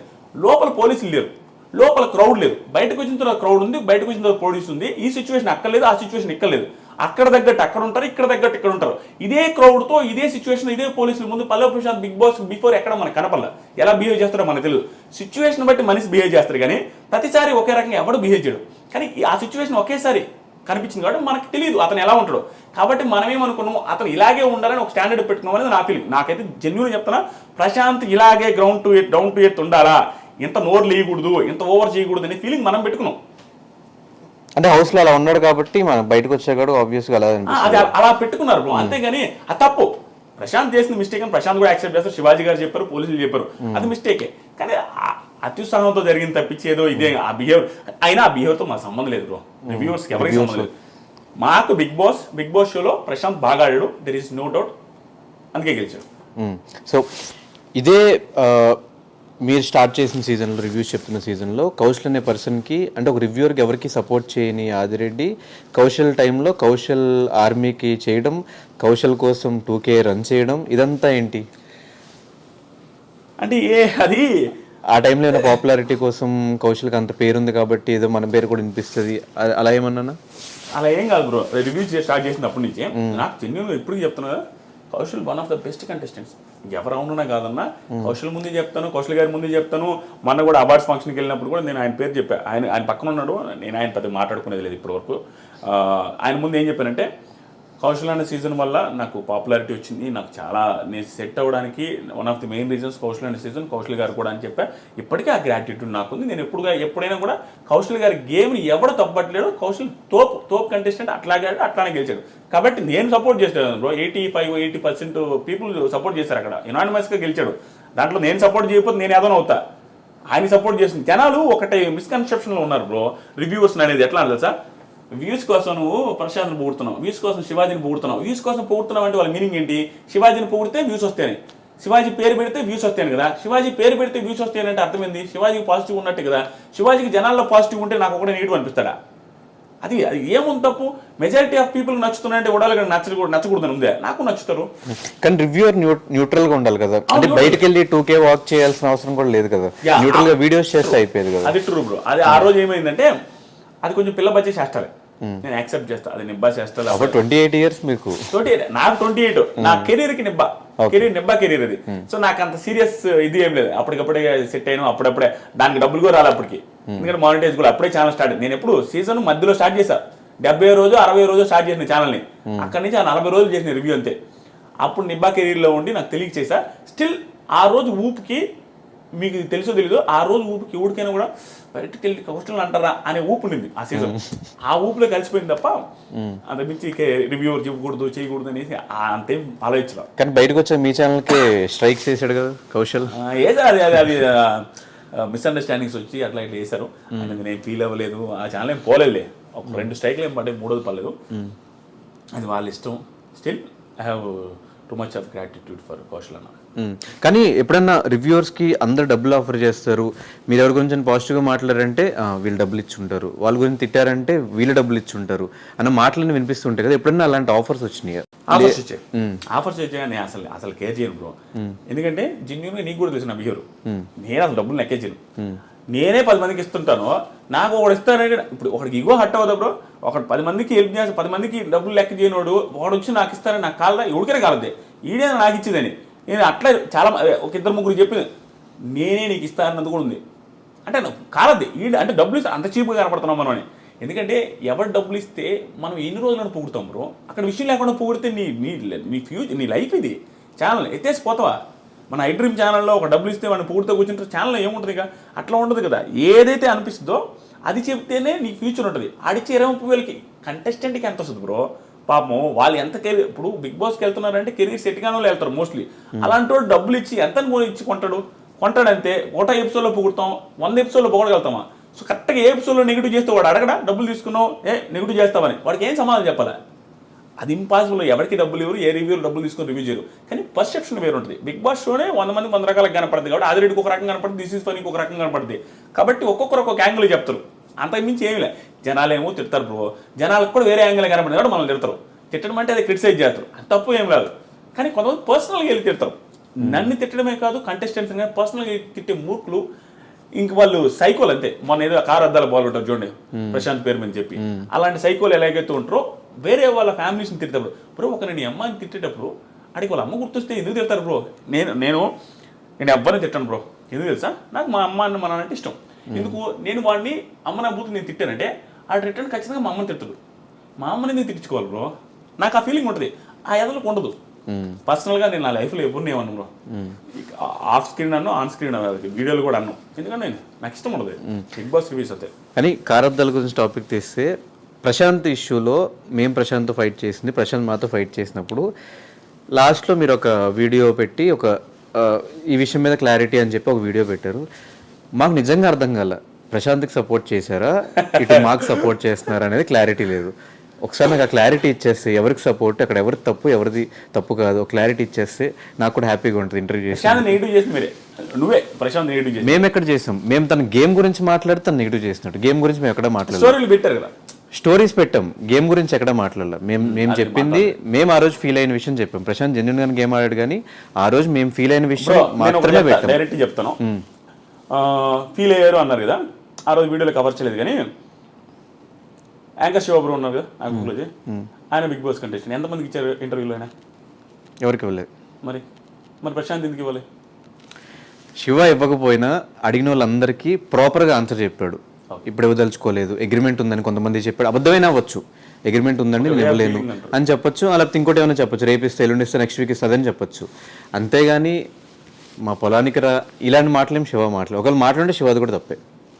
ఓకే, నేను అదే చెప్పాను, డీలింగ్ నేను అది చెప్పాను. నేను కూడా నా వీడియోలో, నేను ఇప్పుడు ఆ వీడియో క్లారిటీ ఇస్తాను. నేను ఆ వీడియోలో కూడా చెప్పింది ఏంటి, ప్రశాంత్ మీడియా వాళ్ళు ఏదైనా నిజంగా ఏదో ఒక బూత్ తిట్టారనగా ఆ తిట్టునుంటే తప్పే అని చెప్పా. కానీ దానికి ప్రూఫ్ లేదు, నాకు ప్రూఫ్ ఉన్నట్టే మాట్లాడండి. అదేవిధంగా ఇది కూడా చెప్పాను, నేను న్యూట్రల్గా చెప్పాను, మీకు అనిపించవచ్చు, ఉన్నది చెప్పా. నీతో ఉన్న పరిచయానికి శివబ్రోతో ఉన్న పరిచయానికి వీళ్ళిద్దరు అంత ఓవర్ చేసి అంత చేసే మెంటాలిటీ కాదు. ఎందుకంటే నేను కూడా ఇంటర్వ్యూలో నేను ఏం చేయలేదు, ఈవెన్ యాంకర్ శివ కూడా అడిగాడు, నేను ఏం చేయలేదు. ఆయన మైండ్ సెట్ ముఖం మీద అట్లా అంటాడు, కానీ మరి గ్రడ్జ్ పెట్టుకుని ఒక ఇంటర్వ్యూ కోసం చేసి అంత చీప్ మెంటాలిటీ. ఎందుకంటే 2-3 సార్లు కలిసాను, నాకు తెలుసు. అదే చెప్పిన, ఉన్నది చెప్పినా కాబట్టి మీకు అనిపించలే Dhanush waste candidate, Shiva waste candidate అంటే మీకు బాగా అనిపించేది రివ్యూ. కానీ అది కాదు, కానీ నాకు ఆ వీడియో పర్టికులర్ ఆ వీడియో చూసిన తర్వాత ఆదిరెడ్డి ఏమన్నా రివ్యూస్ కూడా న్యూట్రల్గా చెప్తాడా, అటు కర్ర విరగకూడదు పాము చావకూడదు అనే సామెతను ఏమన్నా బాగా పట్టుకుని ఉన్నాడా అని ఒక అనిపించింది. నిజమేనా? అది నిజం కాదు బ్రో. ఏంటంటే ఎవరు అవుదన్నా కాదన్నా అంటే నేను ఓవర్గా చెప్పుకునేది ఏం లేదు. నేను అసలు ఎప్పుడు చెప్పుకోను. నేను ఎప్పుడైనా నా దగ్గర టాలెంట్ లేదని చెప్తాను, నాకంటే బాగా రివ్యూస్ చెప్పుకోవాలని చెప్తాను. కానీ నా అదృష్టం కొద్దీ జనాలు అభిమానిస్తున్నారు కాబట్టి టాప్ రివ్యూ ఛానల్ ఎక్కువ వ్యూస్ వచ్చేది మందే. సో నా రివ్యూస్ని అందరూ చూస్తుంటారు కాబట్టి ఏది మిస్ చేసినా నన్ను వేసుకుంటారు. అది తెలుసు కాబట్టి నేను ఏది మిస్ చేయను. అది ఏది మిస్ చేయకుండా చెప్తున్నప్పుడు ఏమనిపిస్తుంది అంటే అన్ని యాంగిల్స్ కవర్ చేయడం వల్ల న్యూట్రల్ అనిపిస్తుంది. ప్లస్ కర్రా విరగదు పాము జావదన్న ఫీలింగ్ వస్తుంది. దానికి నేను ఏం చేయమంటారు, నేను అన్ని యాంగిల్స్ కవర్ చేస్తా, 2 వైపులా మాట్లాడతా. సో ఓవరాల్గా ఈ సీజన్ 7 రివ్యూస్ ఎలా అనిపించినాయి బ్రో? మొత్తం డ్రామా, మొత్తం బిగ్ బాస్ అయ్యేంత వరకు ఒక డ్రామా, అయిన తర్వాత ఇంకో డ్రామా. అదే అడదాం అనుకున్నా బ్రో. నాకు రివ్యూస్ వచ్చారు బ్రో. సింపుల్గా ఈ 6 సంవత్సరాల రివ్యూస్, 6 సీజన్ రివ్యూస్కి నాకు వచ్చింది 3 లక్షల సబ్స్క్రైబర్లు. అయితే ఈ సీజన్గా 3 లక్షల కంటే ఎక్కువ వచ్చారు సబ్స్క్రైబర్లు. ఈ 6 సీజన్స్ మొత్తం మీద వచ్చిన డబ్బులకి ఈ సీజన్ అంత డబ్బులు వచ్చినాయి. ఒక్క స్టేట్మెంట్స్ చెప్పిన అది చాలా హ్యాపీ నాకు. దాని వరకు అంతే స్ట్రగుల్ ఉంది, అంతే కష్టం ఉంది. అది అంత పక్కన పెడితే మీరు అడిగారు చూసారా డ్రామాని, సీజన్ మొత్తం మీద జరిగింది గుర్తుండదు ఎవరికి. ఈ డ్రామా లైఫ్ లాంగ్ గుర్తుండిపోద్ది. ఏదైతే ఆ drama in the sense Prashanth ఏదో చేసిన డ్రామా అని కాదు, ఆ సిచ్యువేషన్ డ్రామా అంటున్నా. ఆ పోలీసులది కానీ, ఆ కేసు కానీ, ఆ హంగామా కానీ, సోషల్ మీడియాలో హైప్ అయింది కానీ అది అందరికీ గుర్తుండిపోద్ది. ప్రశాంత్ వాళ్ళ ఫ్యామిలీకి జీవితాంతం అది గుర్తుంటుంది, చూసే ప్రేక్షకులకు గుర్తుంటుంది. కానీ ఏంటంటే అది ప్రశాంత్కి పాజిటివ్ ఇప్పుడు నా దృష్టిలో. ఎందుకంటే ఎవరికైనా కనీసం అనిపించేది ఏంది, ఏం మర్డర్ చేశారంటారు పాపం, తప్పే అది. తప్పు పోలీసులు శిక్ష చేస్తారు అంతే. కానీ దాన్ని గుర్తుపెట్టుకుని ప్రశాంత్ని ఏదో ఇది చేసే అంత మిస్టేక్ కాదనేది నా ఫీలింగ్. ఇప్పుడు మీరు చెప్పండి. అయితే అది ఎందుకు ప్లస్ అనిపించిందంటే చూసి నీ ఊరికైనా అనిపించుంటుంది బ్రో. ఎంత ప్రశాంత్ హీటర్కైనా ఎవడో సైకోలు తప్ప పాపరా మరి అరెస్ట్ చేసేసరికి అనిపిస్తుంది కదా పాపం, గెలిచేసి వచ్చాడు పాపం, పోవాలనుకుని గెలిచేసి వచ్చినప్పుడు ఆ ఆనందం లేకుండా పోయింది కదా పాపం అని పాపం ఎవరికైనా అనిపిస్తుంది.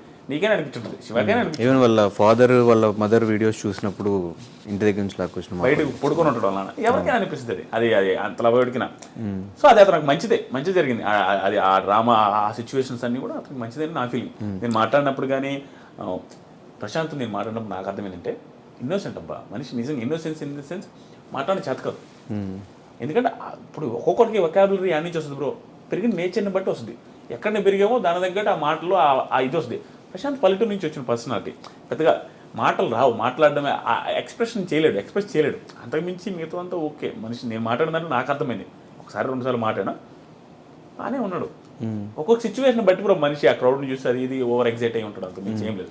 అండ్ శివాజీ గారు రీసెంట్గా బయటకు వచ్చిన తర్వాత ఒక ఇంటర్వ్యూలో ఒక మాట అన్నారు, బిగ్ బాస్ తనకి ఇష్టమైన వాళ్ళని నేను గారెలు చేసినా కూడా నన్ను పట్టించుకోలేదు, ఒక పర్సన్ ఉన్నాడు, ఆ పర్సన్ లేపుతానే ఉన్నాడు సీజన్ అయ్యే వరకు, నువ్వు అది చేసావు ఇది చేసావు, ఆ పర్సన్ అమర్, అందరికి క్లారిటీ. సో ఆ ఒక పర్టికులర్ ఇంటర్వ్యూ ఆ బిట్ మీద వాట్ ఈస్ యువర్ ఒపీనియన్? నిజంగానే ఒక ఫేవరిజం ఉంటుందా బిగ్ బాస్లో కంటెస్టెంట్ మీద? ఫేవరిజం ఉంటుందా అంటే బిగ్ బాస్ స్క్రిప్టెడ్ కాదు బ్రో. ఈ పాయింట్కి ఇండైరెక్ట్గా ఆన్సర్ వస్తుంది. బిగ్ బాస్ స్క్రిప్టెడ్ కాదు, కానీ ఒక షో పెట్టినప్పుడు ఇంటర్వ్యూ స్క్రిప్టెడ్ కాదు మంది. కానీ ఇంటర్వ్యూ ఇంట్రెస్టింగ్ ఉండడం కోసం మీరు ముందే ప్రిపేర్ చేసుకుంటారు క్వశ్చన్. దాన్ని స్క్రిప్టెడ్ అంటే ఎట్లా నాకేం చెప్పరు. అయినప్పటికీ కూడా దాన్ని ముందే చెప్పేశారు, ముందే రాసుకున్నారు. అంటే ఇంటర్వ్యూ బాగా రావడం కోసం ప్రిపరేషన్ జరుగుతుంది చూసారా. దీన్ని ఎలాగైతే ఈ ప్రిపరేషన్ అంటారో ఆ షో బాగుండడం కోసం వాళ్ళకు కొన్ని ప్రిపరేషన్స్ ఉంటాయి. ఎలాంటివి? సో ఏ టైంలో ఏ టాస్క్లు పెట్టాలి, ఎవరి మధ్యలో ఏ గ్రూప్ని ఏ టీంలో వేసేయాలి, అవన్నీ ఆ ప్రిపరేషన్స్ ఉంటాయి. అవి స్క్రిప్టెడ్ అని ఫీల్ అవుతారు జనాలు. అవి స్క్రిప్టెడ్ కాదు, జస్ట్ జనాలకు ఇంట్రెస్టింగ్ ఉండడం కోసం ప్రిపరేషన్. ఆ టైంలో నాకు ఆదిరెడ్డికి ధనుష్కి గొడవ రావాలి అనుకుంటే ఏ టాస్క్ పెడితే వస్తుందో అనేది ప్లాన్ చేస్తారు. అది వర్కౌట్ అవ్వచ్చు, అవ్వకపోవచ్చు, ఒక్కోసారి అవుతుంది, ఒక్కోసారి అవ్వదు. అలాగే అమర్ని లేపాలి అనుకున్న సిచ్యువేషన్స్ ఉంటాయి, శివాజీ గారిని లేపాలన్న సిచ్యువేషన్స్ ఉంటాయి. ఆ టైంలో అమర్ ఫ్యాన్స్కి శివాజీ గారిని ఏదైనా ఎంత లేపుతున్నారు అని అనిపించుంటుంది. అమర్ని లేపినప్పుడు శివాజీ గారి ఫ్యాన్స్, బల్ల ప్రశాంత్ ఫ్యాన్స్ కూడా అలాగే అనిపిస్తుంది. చూసే పర్సెప్షన్ మనకు వేరు, కానీ వాళ్ళకి అందరూ ఒకటే. నేను ఇన్ని చెప్పినా అది నమ్మరు. నేను బిగ్ బాస్కి వెళ్ళొచ్చిన, నన్ను కూడా బిగ్ బాస్ తొక్కి పెట్టి నారదీసి నాకు సార్ తిట్టించారు. కోపం ఉండాలిగా, వాళ్ళ పరిస్థితి నేను అర్థం చేసుకుంటా అంతే. ఎందుకంటే నేను నాకు అర్థమైపోయింది, క్లారిటీ. బిగ్ బాస్ మీద క్లారిటీ వచ్చింది బ్రో, వాళ్ళు ఎందుకు ఏది చేస్తారనేది ఒక క్లారిటీ. కానీ జనాలకు అది అవసరం లేదు. వాళ్ళు జడ్జి చేసేది కరెక్టే, వాళ్ళకి అనిపించిన పాయింట్ ఆఫ్ వ్యూ మనకు అక్కడే షోలో చూస్తే అట్ట అనిపిస్తుంది. దీనికి అంత పొగడాలా, దీనికి అంత తిట్టాలా, శివాజీ గారిని అమర్ని 5 వారాలు తిట్టాలా అంటే ఏ యాంగిల్ వాళ్ళు అనుకుంటానే ఉంటారు. కానీ వాళ్ళ యాంగిల్ వేరేగా ఉంటుంది. వాంటెడ్గా చేరు, వాళ్ళు వాంటెడ్గా చేశారంటే అమర్ లేపాలని చూసారంటే సింపుల్ లాజిక్ బ్రో. చిన్న పాయింట్, ప్రశాంత్ని మెడపట్టుకుని తోసాడు, అవునా? ఆ సీన్ కట్ చేస్తే అయిపోలే. అది ఎన్ని సెకండ్లు బ్రో? 5 సెకండ్లు బిట్టు తోసేది. 5 సెకండ్లు బిట్టు తోసేస్తే అది ఎడిటింగ్లో లేపేస్తుంటే అయిపోయేది కదా, లేపలేదే. సో వాళ్ళు కావాలంటే ప్రతి చోట పాజిటివ్ చేయొచ్చు ఏ పర్సన్ అయినా, ప్రతి చోట నెగిటివ్ చేయొచ్చు ఏ పర్సన్ అయినా, కొంచెం ఎడిటింగ్ స్కిల్స్ని చూపించి. అట్లా ఏం చేయరు బ్రో. ఇంట్రెస్టింగ్ ఉండడం కోసం ఒక్కోసారి ఆ డ్యూరేషన్ సెట్ చేయడం కోసం అట్ట ఇట్ అవుతుంది తప్ప వాంటెడ్గా చేయరు. ఎవరు గెలిస్తే వాళ్ళకి ఏం పోయేదేం లేదు. మనకు అలా అనిపిస్తుంది, అనిపించినప్పుడు మనం కూడా చేస్తుంది. నేను కూడా అన్నా చాలాసార్లు వీళ్ళ ఫేవర్ వాళ్ళ ఫేవర్ అని అది అంటా ఉంటారు, కానీ వాళ్ళు చేయరు నాకు తెలిసినంత వరకు. కానీ బయటకు వచ్చాక ఏ ఒక్క కంటెస్టెంట్కి కౌశల్ లాంటి అంత పెద్ద స్టార్ హీరోకి వచ్చినంత క్రేజ్ వచ్చింది ఆ టైంలో. ఈరోజు కౌశల్ ఎక్కడ కనిపించట్లేదు. ఈరోజు సినిమా రిలీజ్ అవుతుంటే ఎంతమంది చూస్తారో తెలియదు, థియేటర్స్ రావట్లేదు, అలాంటి సిచ్యువేషన్కి వచ్చేస్తున్నారు అందరూ. ఈ బిగ్ బాస్ నుంచి బయటకు వచ్చాక ఫేమ్ ఎందుకు నిలబెట్టుకోలేకపోతున్నారు కంటెస్టెంట్స్? నాకు అనిపించింది జెన్యూన్గా చెప్పండి బ్రో, చెబితే కొంచెం ఓవర్ అనుకుంటారేమో. అందరూ చేస్తున్నది, అందరు కాదు 90% బిగ్ బాస్ కంటెస్టెంట్స్ బయటకు వచ్చిన తర్వాత చేస్తుంది. వాళ్ళు ఓవర్ థింక్ చేసుకుంటున్నారు. Over think in the sense వాళ్ళని ఓవర్ పొజిషన్లో చూసుకుంటున్నారు. వాళ్ళు నేను ఇంక ఇది కాదు వేరే అనే ఫీలింగ్లోకి వస్తున్నారు. అంటే ఎగ్జాంపుల్, సీరియల్ వెళ్ళేటప్పుడు సీరియల్ యాక్టర్ రాగానే సినిమా యాక్టర్ అవ్వాలనుకుంటారు. సీరియల్ ఓన్లీ సినిమాలు చేద్దాం ఆ యాంగిల్ థింక్ చేస్తున్నారు ఎక్కువ మంది. దానివల్ల సీరియల్కి దూరం అయిపోతారు. సినిమాలు ఒకటే వస్తాయి, ఇంకా అతను తాగిపోతాయి. సీరియల్కి రావాలంటే నామోషి తక్కువ, నామోషి ఉంటుంది. ఒకవేళ సీరియల్కి వచ్చినా కూడా కొంచెం ఓవర్ పాపులారిటీ ఏంది, ఇప్పుడు సీరియల్లో చూస్తే ఎట్లా ఉంటుందో కొంచెం దానికి సరిపోడేమో అనే ఫీలింగ్ వస్తుంది వీళ్ళకి. ప్లస్ రెమ్యూనరేషన్ వాళ్ళు యాక్సెప్ట్ చేయలేరు, ఎందుకంటే సినిమాలు చేసి వచ్చిన వాళ్ళు మళ్ళీ సీరియల్ చేయలేరు.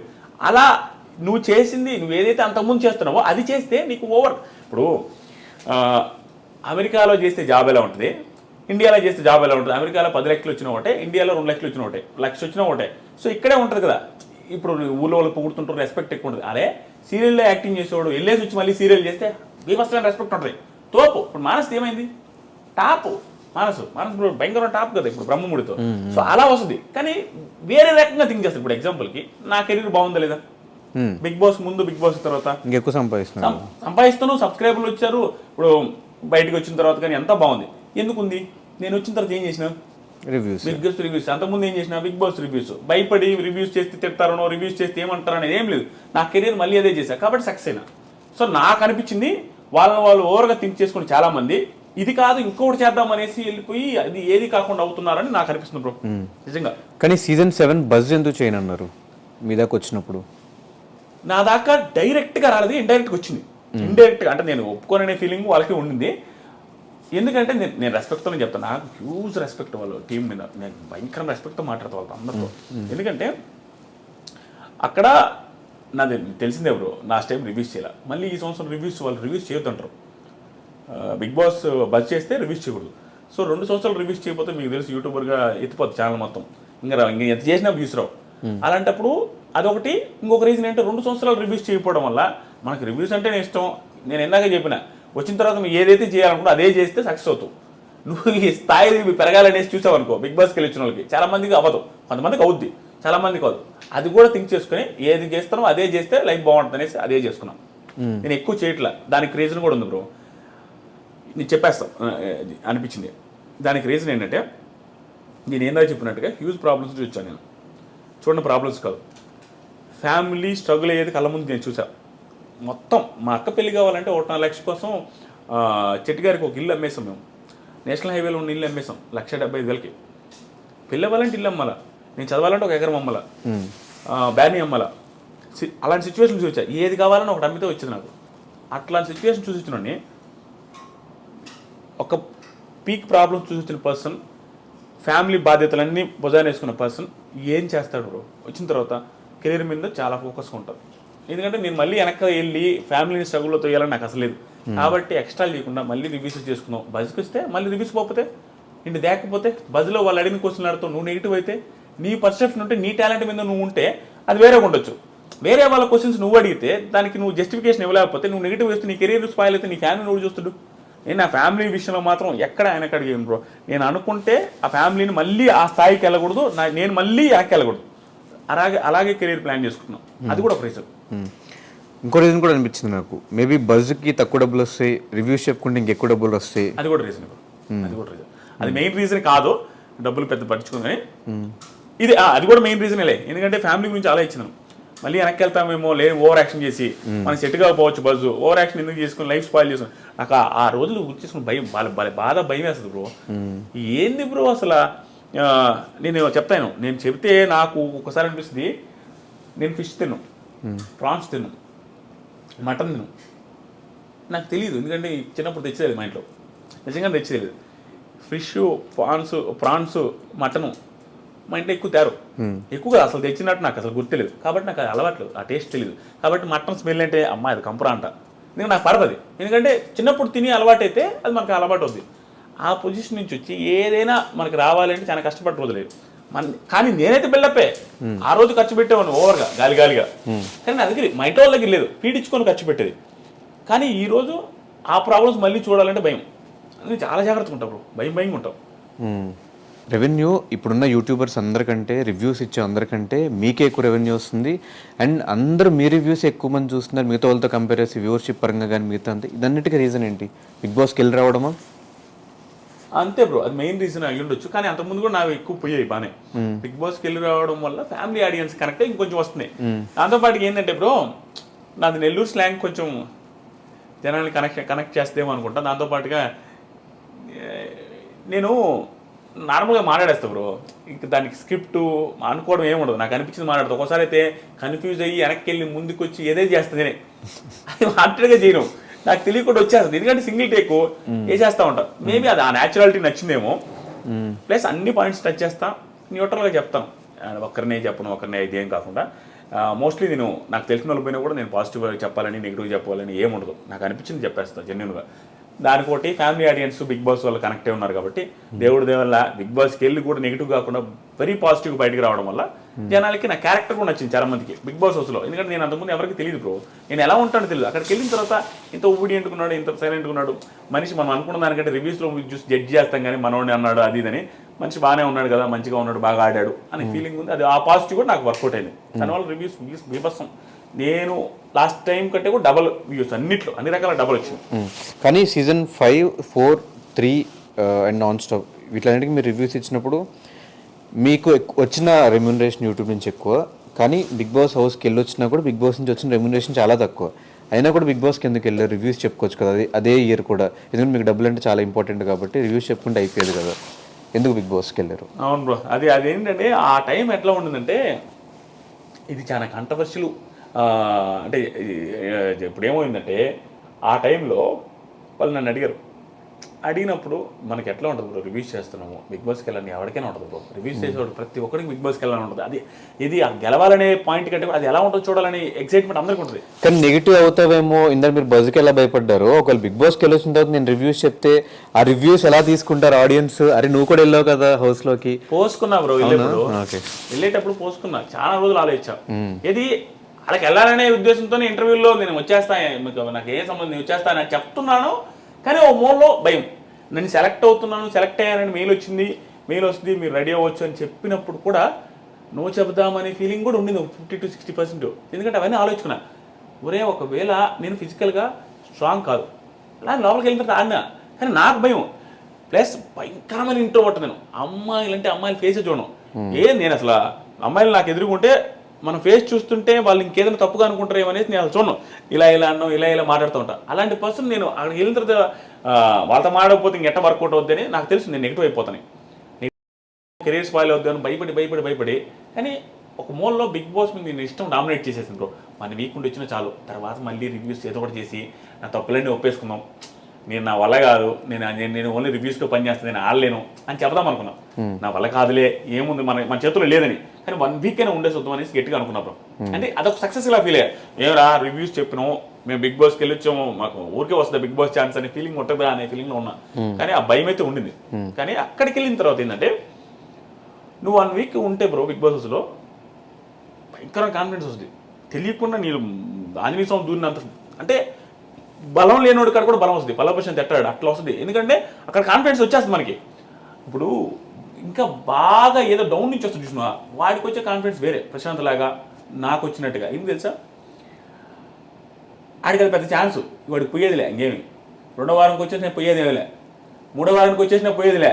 ఎందుకంటే వాడికి అది అంతా బోనస్సే, ఏదొచ్చినా బోనస్సే. 1 వీక్లో వెళ్ళిపోతే ఆల్రెడీ 1 వీక్లో వస్తే ఎవడు కూడా ఫీల్ అవుతాడు. షాక్ అయ్యేదేముంది, ఆల్రెడీకి ఏముందిరా 1 వీక్లో వస్తాడు, వాడికి నెగిటివ్ అందరినీ అన్నాడు రావడు అని అనుకుంటాం. ఆ కాన్ఫిడెన్స్ ఉండేది కాబట్టి మనకు పోయేది ఏం లే అని కొంచెం హ్యాపీ. ఇంక వచ్చే వారాలను బోనస్ అని స్ట్రగుల్ లేకుండా, స్ట్రెస్ లేకుండా ఆడే.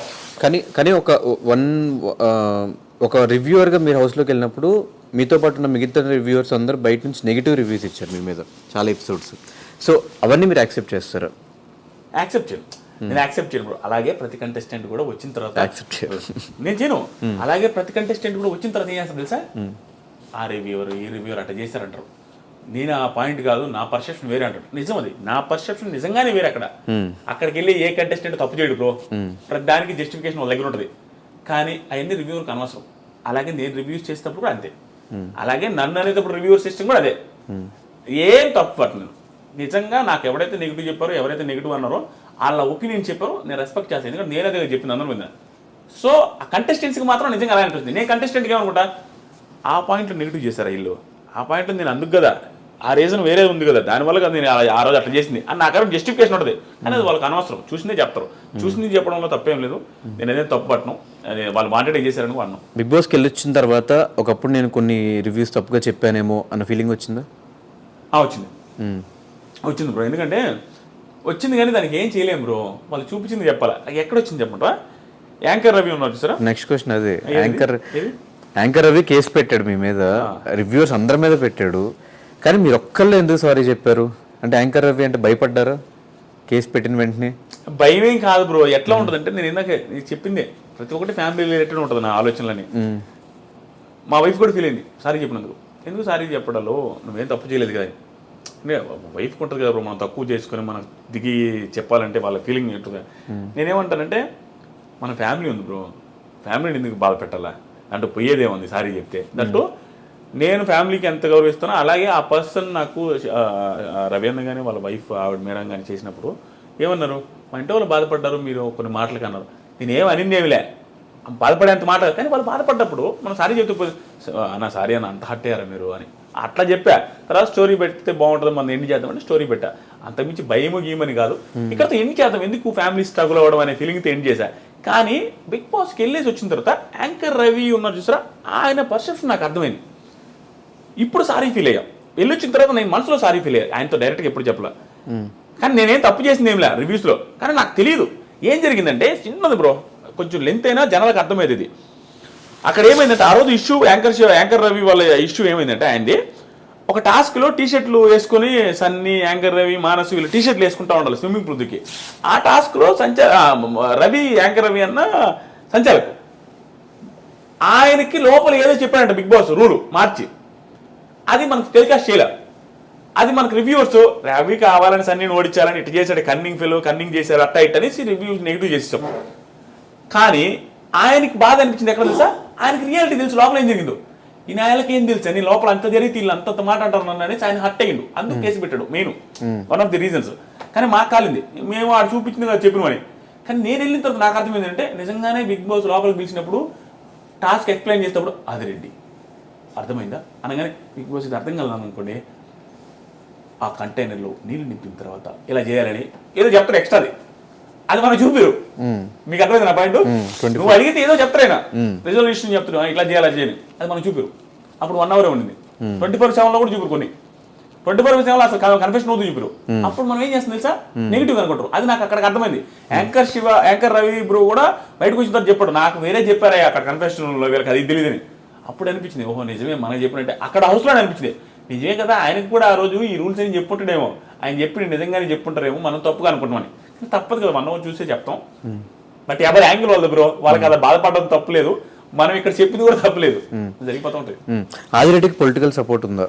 హౌస్లో కూడా చాలాసార్లు విన్నాము, బయటకు వచ్చాక కూడా వైఎస్ఆర్సీపీకి సపోర్ట్ అని కొన్ని వీడియోస్లో చూసాను, ట్విట్టర్లో పోస్ట్ చేయడం, ట్వీట్ చేయడం. ఏం ట్వీట్ చేశాను?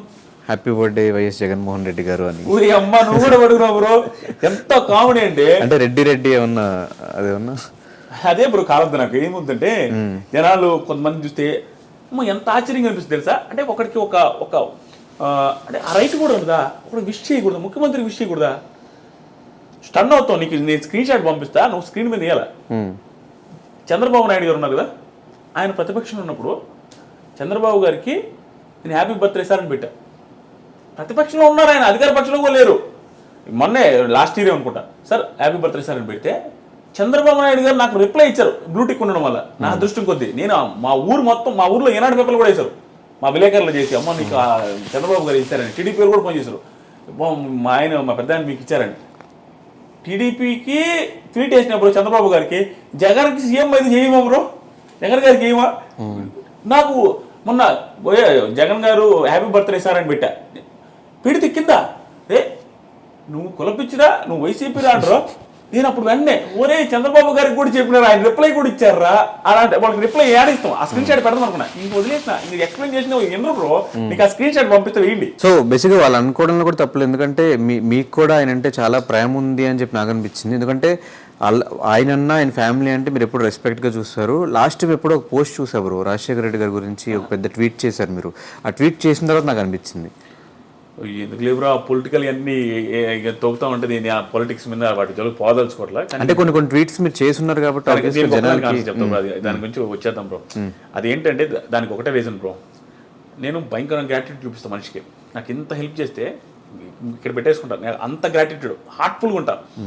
ఎట్లా ఉంటారు, నాకు చిన్న హెల్ప్ చేసిన వాళ్ళందరూ నా పక్కన ఇప్పటికీ ఉన్నారు, వాళ్ళందరికీ నేను బాగా చూసుకుంటాను ఉంటాను. నాకు చిన్న హెల్ప్ చేసిన వాళ్ళు నా పక్క నుంచి ఇంతవరకు ఎవరు పోలా, అందరూ నాతోనే ఉంటారు, వాళ్ళ కెరీర్ సెటిల్ చేసేదాకా నేను చూసుకుంటాను. అంత గ్రాటిట్యూడ్ చూపిస్తాను మనిషి మీద. నాకు రాజశేఖర రెడ్డి గారు అంటే భయంకరమైన ఇష్టం, హ్యూజ్ రెస్పెక్ట్. ఇంకా నాకు ఆయన తిట్టుకొని ఆయన ఏమన్నా అనుకొని ఆయన ఇట్లా ఎవరు ఏమన్నా కూడా నాకు సంబంధం లేదు, నాకు ఇష్టం. ఎందుకంటే దీనికి కూడా రెడ్డి కాబట్టి అని వాళ్ళు అంటారు. ఇక వాళ్ళు అనుకునే నేను ఏం అనుకోలేను. నాకు ఎందుకు ఇష్టం అంటే మళ్ళీ పాయింట్ నా ఫ్యామిలీ, నా బ్యాక్గ్రౌండే. డిగ్రీ చదువుతూ ఉన్నాను బ్రో. డిగ్రీ చదువుతూ ఉంటే నేను మానేసాను, గాలి తిరుగుతూ ఉన్నప్పుడు తాడీలో మానేసా డిగ్రీ. మా నాన్న వాళ్ళు బాధ, హోటల్లో నేను పని చేసుకున్నా, ఇంకా 1-2 months హోటల్లో పని చేసుకుంటా, అవి తుడుచుకుంటా ఉన్నా. ఆ టైంలో మా ఇంట్లో ఫైనాన్షియల్ సిచ్యువేషన్ బాగాలేదు. నేను చదువు ఆపేసి మందులు కంపెనీలో పనిచేద్దామని, ఎంత దరిద్రం అంటే నేను ఎన్ని ఫేస్ చేసిన అంటే, పేపర్ మీద అప్పట్లో క్లాసిఫైడ్స్ అనేవి వస్తాయి, క్లాసిఫైడ్స్ ఈ ఏనాడు పేపర్లో, అంటే జాబులు పడే దాని మీద వస్తాయి అనమాట. జాబులు పలానా జాబ్ ఉంది, ఈ నెంబర్ కాంటాక్ట్ అవ్వండి. ఆ జాబులు చూసి అంటే ఇదే పెద్ద తోపు అనుకుంటున్నా, ఇంటర్మీడియట్ మీదే ఒక జాబ్ వస్తుందిలేని. ఆ జాబ్లో హైదరాబాద్లో ఒక మందుల కంపెనీలో మీరు పనిచేస్తే ఇంత ఇస్తామని వస్తే దానికి కాల్ చేస్తే రమ్మన్నారు. అడిగిన తర్వాత 1000 రూపాయలు కట్టించుకున్నాను, నన్ను జాబులు వేశారు బ్రో. అదేదో మందులు తయారు చేసే కంపెనీలు వేసి ఒక్కరిని చూసినట్టు చూస్తారు, అందరినీ పచ్చిబుద్ధులు చుట్టేది, మెడలు పట్టుకుని తోసేది, వర్క్ చేయమని. అలాంటి దగ్గర పనిచేసిన ఒకరోజు నైట్ పనిచేసి ఇంక ఎగురుకుండా భయపడి భయంకరంగా ఇంకా ఆ రోజుతో వెంటనే ఇంటికి వచ్చేసాను. మళ్ళీ వరుణపాడు వచ్చి అక్కడ చదువుకుంటా అని చెప్పాను. దానికి ముందు చదువుకోరా ఎంతమనాలి, ఏం మనిషి రా, డిగ్రీ థర్డ్ ఇయర్లో ఇంత డబ్బులు పెడితే అప్పుడు మానేసినంటే నేను చదవనని చెప్పిన. మళ్ళీ చదువుకోనాటికి చదువుతా అని చెప్పాను. నేను బీటెక్ చదువుతాను, డిగ్రీ చదవనని చెప్పిన. బీటెక్ చదువుతానంటే బీటెక్ చదవనాటికి డబ్బులు ఎక్కడ వస్తాయి? 30,000 36,000 ఉండేది అప్పుడు. 4 సంవత్సరాలకి దాదాపు 1,50,000 అంటే మా దగ్గర అంత సీన్ లేదు అప్పుడు. అప్పులు కట్టుకున్నట్టుకు లేవు. అప్పులు ₹1 మా దగ్గర వచ్చేయే మాకు సరిపోతున్నాయి. మా అన్న పెళ్ళిళ్ళకైన అప్పులు, మా అక్క పెళ్ళికైన అప్పులు తీర్చడం సరిపోతుంది. అక్కడ బ్యాంకులో లోన్స్ అసలు అట్లానే ఉన్నాయి. అలాంటి సిచ్యువేషన్లో బీటెక్ డబ్బులు పెట్టారు. అంత క్రిటికల్ సిచ్యువేషన్లో నాకు ఫీజు రీయింబర్స్మెంట్ వచ్చింది. అది ఎట్లా వచ్చిందంటే, అది అందరికీ వచ్చిందో లేదో నా అదృష్టం తెలియదు, నాకు దాని గురించి కూడా సబ్జెక్ట్ మీద నాలెడ్జ్ లేదు. ఫీజు రీయింబర్స్మెంట్ నాకు వచ్చింది, నేను ఎంసెట్ కూడా రాయాలి, అసలు సంబంధం లేదు. నాకు 8,000తో వచ్చింది బీటెక్. 8,000తో నా నియర్ బై కాలేజ్ ఇంజనీరింగ్ చేస్తే 8,000 32,000 నా బీటెక్ అయిపోయింది. నాకు బీటెక్ చేసే సీనే లేదు. నేను డిగ్రీ జాయిన్ అయింది నాకు డబ్బు లేక, మళ్ళీ డిగ్రీ మానేసిన తర్వాత బీటెక్ జాయిన్ అయినా బ్రో. అందరు నా ఫ్రెండ్స్ అందరూ బీటెక్ బ్రో, నా దగ్గర డబ్బులు లేక డిగ్రీ జాయిన్ అయినా, నా పరిస్థితి బాగాలేక. అలాంటి వాడికి బీటెక్ ఎలక్ట్రికల్ ఇంజనీరింగ్ ఫినిష్ అయింది ఫ్రీగా 32,000. నాకు గ్రాటిట్యూడ్ ఉంది బ్రో. అది నీ డబ్బేరా, ఉడాలనాయాలా, నువ్వు ట్యాక్సులు కట్టట్లేదా, మీ వాళ్ళు నువ్వు కూడా ఇట్లా మాట్లాడుతున్నావు అనొచ్చు, నా డబ్బులే అయినా కూడా నాకు ఆయన నుంచి ఆ ఆపద టైంలో వచ్చింది అనే ఫీలింగ్ వచ్చింది. ఆ ఫీజు రీయింబర్స్మెంట్ వచ్చింది కాబట్టి నాకు ఆ గ్రాటిట్యూడ్ ఉంది. ఇంకా పొలిటికల్గా ఆయన గెలవాలి, ఈయన గెలవాలి అట్లాంటి ఏం లేదు. నాకు రాజశేఖర రెడ్డి గారు అంటే బీభత్సమైన గ్రాటిట్యూడ్, హెవీ గ్రాటిట్యూడ్. దానికి రీజన్ నేను చెప్పాను. సో ఈ యూట్యూబ్ రెవెన్యూస్ ఏంటి బ్రో? అంటే 39 లక్షలని ఒక స్టోరీ మంత్లీ పెడితే ఎన్ని కోట్లు 12 నెలలకి? నిజంగా 2 కోట్లు వస్తున్నాయా? 12 నెలలు కాదు బ్రో, నువ్వు కూడా ఎంత ఇట్టయితే నేనేం చెప్పాలా. నాకు వచ్చేది 3 నెలలు బ్రో. నాకు వచ్చిన నెల పేమెంట్ ఇదే అని చెప్పేసి ఒక వీడియో చూసాను నేను. ఒక నెలకి 39 లక్షలు వస్తుంటే మినిమం 30 లక్షలు వేసుకున్నా, సంవత్సరం అంతా అలాగే వస్తాయా? 3 నెలలే బ్రో. బిగ్ బాస్ రివ్యూ చేసి ఆ 3 నెలలు నా ఇంకా మా తర్వాత ఏముండదు, జీరో. ఆ 3 నెలలే వస్తుంది. ఆ 3 నెలలు ప్రతి నెల ఇట్లా వస్తుంది కదా. ఆ పర్టికులర్ మంత్ నాకు 39 లక్షలు వచ్చింది. మిగతా నెలలు కూడా ఎంతో కొంత వచ్చింది, బాగా వచ్చింది రెవెన్యూ, నేను ఆల్రెడీ చెప్పేశాను. కానీ ఆ 39 లక్షలే చూస్తున్నారు. కానీ ఎంత స్ట్రగుల్ బిగ్ బాస్ రివ్యూస్ అంటే, ఆ షోని 1 hour చూసేదానికే చాలా మందికి ఏం చూస్తారు 1 hour అంటారు, 24 గంటలు చూస్తారు. 24 బ్రో. చూసే జనాలకు కానీ ఎవరికైనా ఒకటే మాట, నువ్వు దేంటైనా సక్సెస్ అవ్వాలంటే బీభత్సమైన అని ఫ్యాషన్ ఉండాలి. ఏది ఆ ప్యాషన్? డబ్బు సంపాదించాలి అనేదే ఉండాలా, దీంట్లో సక్సెస్ అవ్వాలనే ఉండాలా, నువ్వు ప్రమోట్ అవ్వాలి జాబులు అనేదైనా కసి ఎక్కువ ఉండాలి. ఆ కసి ఉంటే వచ్చేస్తుంది. బిగ్ బాస్ మీద బీభత్సమైన కసి నాకు. 24 గంటలు స్కిప్ చేసుకుంటా చూస్తూ ఉంటా బ్రో. పాయింట్ ఏదైనా వస్తే రాసుకుంటా మొబైల్లో. ఇక అదే పని రోజంతా. అంత ఎఫర్ట్స్ పెట్టుబడి వచ్చిన డబ్బులు ఊరికే రాలా. ఆ 39 లక్షల కంటే 10 కోట్ల ఎఫర్ట్స్ పెట్టినాడా. అంత ఎఫర్ట్స్ పెట్టుబడి వచ్చినాయి. ఫ్యామిలీని మిస్ అయిన క్షణాలు కానీ, మా వైఫ్తో మాట్లాడలేదు, మా పాపతో స్పెండ్ చేయలేదు, మా నాన్నతో మాట్లాడింది లేదు, ఇంట్లోనే ఒక మూలలో కూర్చొని ఏసీలో కూర్చొని ఇంక నాన్ స్టాప్ రాసుకోండి. అంత స్ట్రగుల్ అయింది బ్రో. ఊరికి రాలా.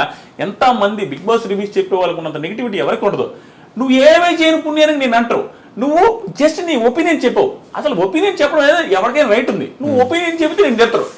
అమర్ని అంటావా అంటారు, ప్రశాంత్ అంటావా అంటారు. అందరూ అమర్కి పెయిడ్ అంటారు, ప్రశాంత్కి పెయిడ్ అంటారు, శివాజీకి పెయిడ్ అంటారు.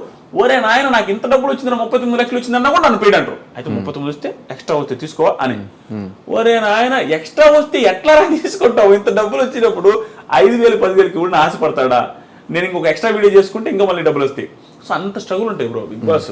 హెవీ టఫ్ రివ్యూస్ చేయడం. ఫ్యామిలీ విషయానికి వచ్చేస్తే మీ ఫ్యామిలీ వీడియోస్ అన్ని చూసినప్పుడల్లా చాలా బాగా అనిపిస్తుంది. కానీ చాలామందికి ఉండే డౌట్ ఏంటంటే ఇన్ని లక్షల డబ్బులు వస్తున్నప్పుడు ఎందుకు మీ సిస్టర్కి ఇంకా ఆపరేషన్ చేయించకుండా ఇంకా అలా వదిలేయడానికి రీజన్ ఏంటి? పెళ్లి చేయకుండా తను అలా ఉంచేయడానికి ఇంట్లో ఉంచుకోవడానికి రీజన్ ఏంటి?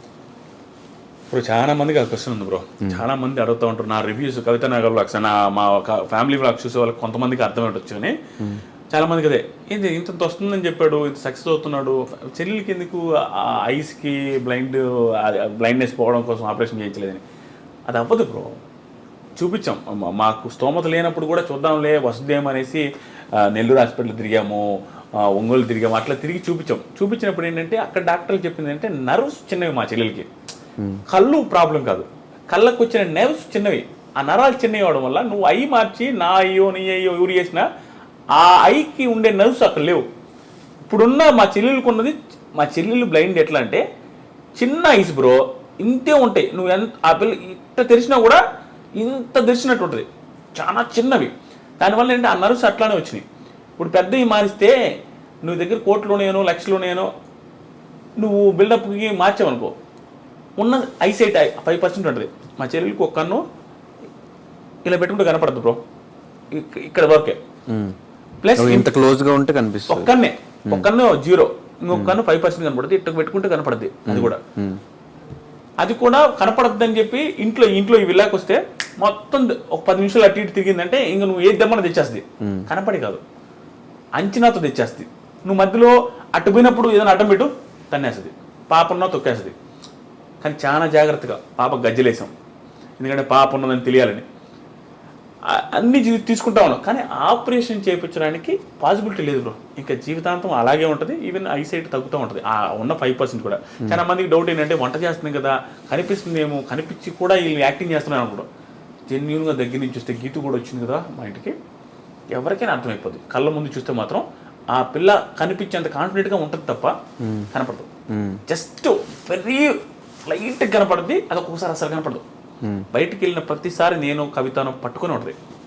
దీనికి మాత్రం అప్రిషియేట్ చెప్పాల్సింది మా వైఫ్కి బ్రో.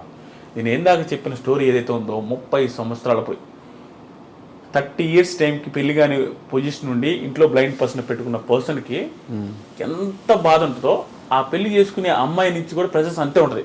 మీ చెల్లెలు నా దగ్గర ఉండొద్దు, మీ చెల్లెలు కళ్ళు కనిపించిన ఆ పిల్లని నేను చూసుకోను, మీ నాన్న నా దగ్గర ఉండొద్దు.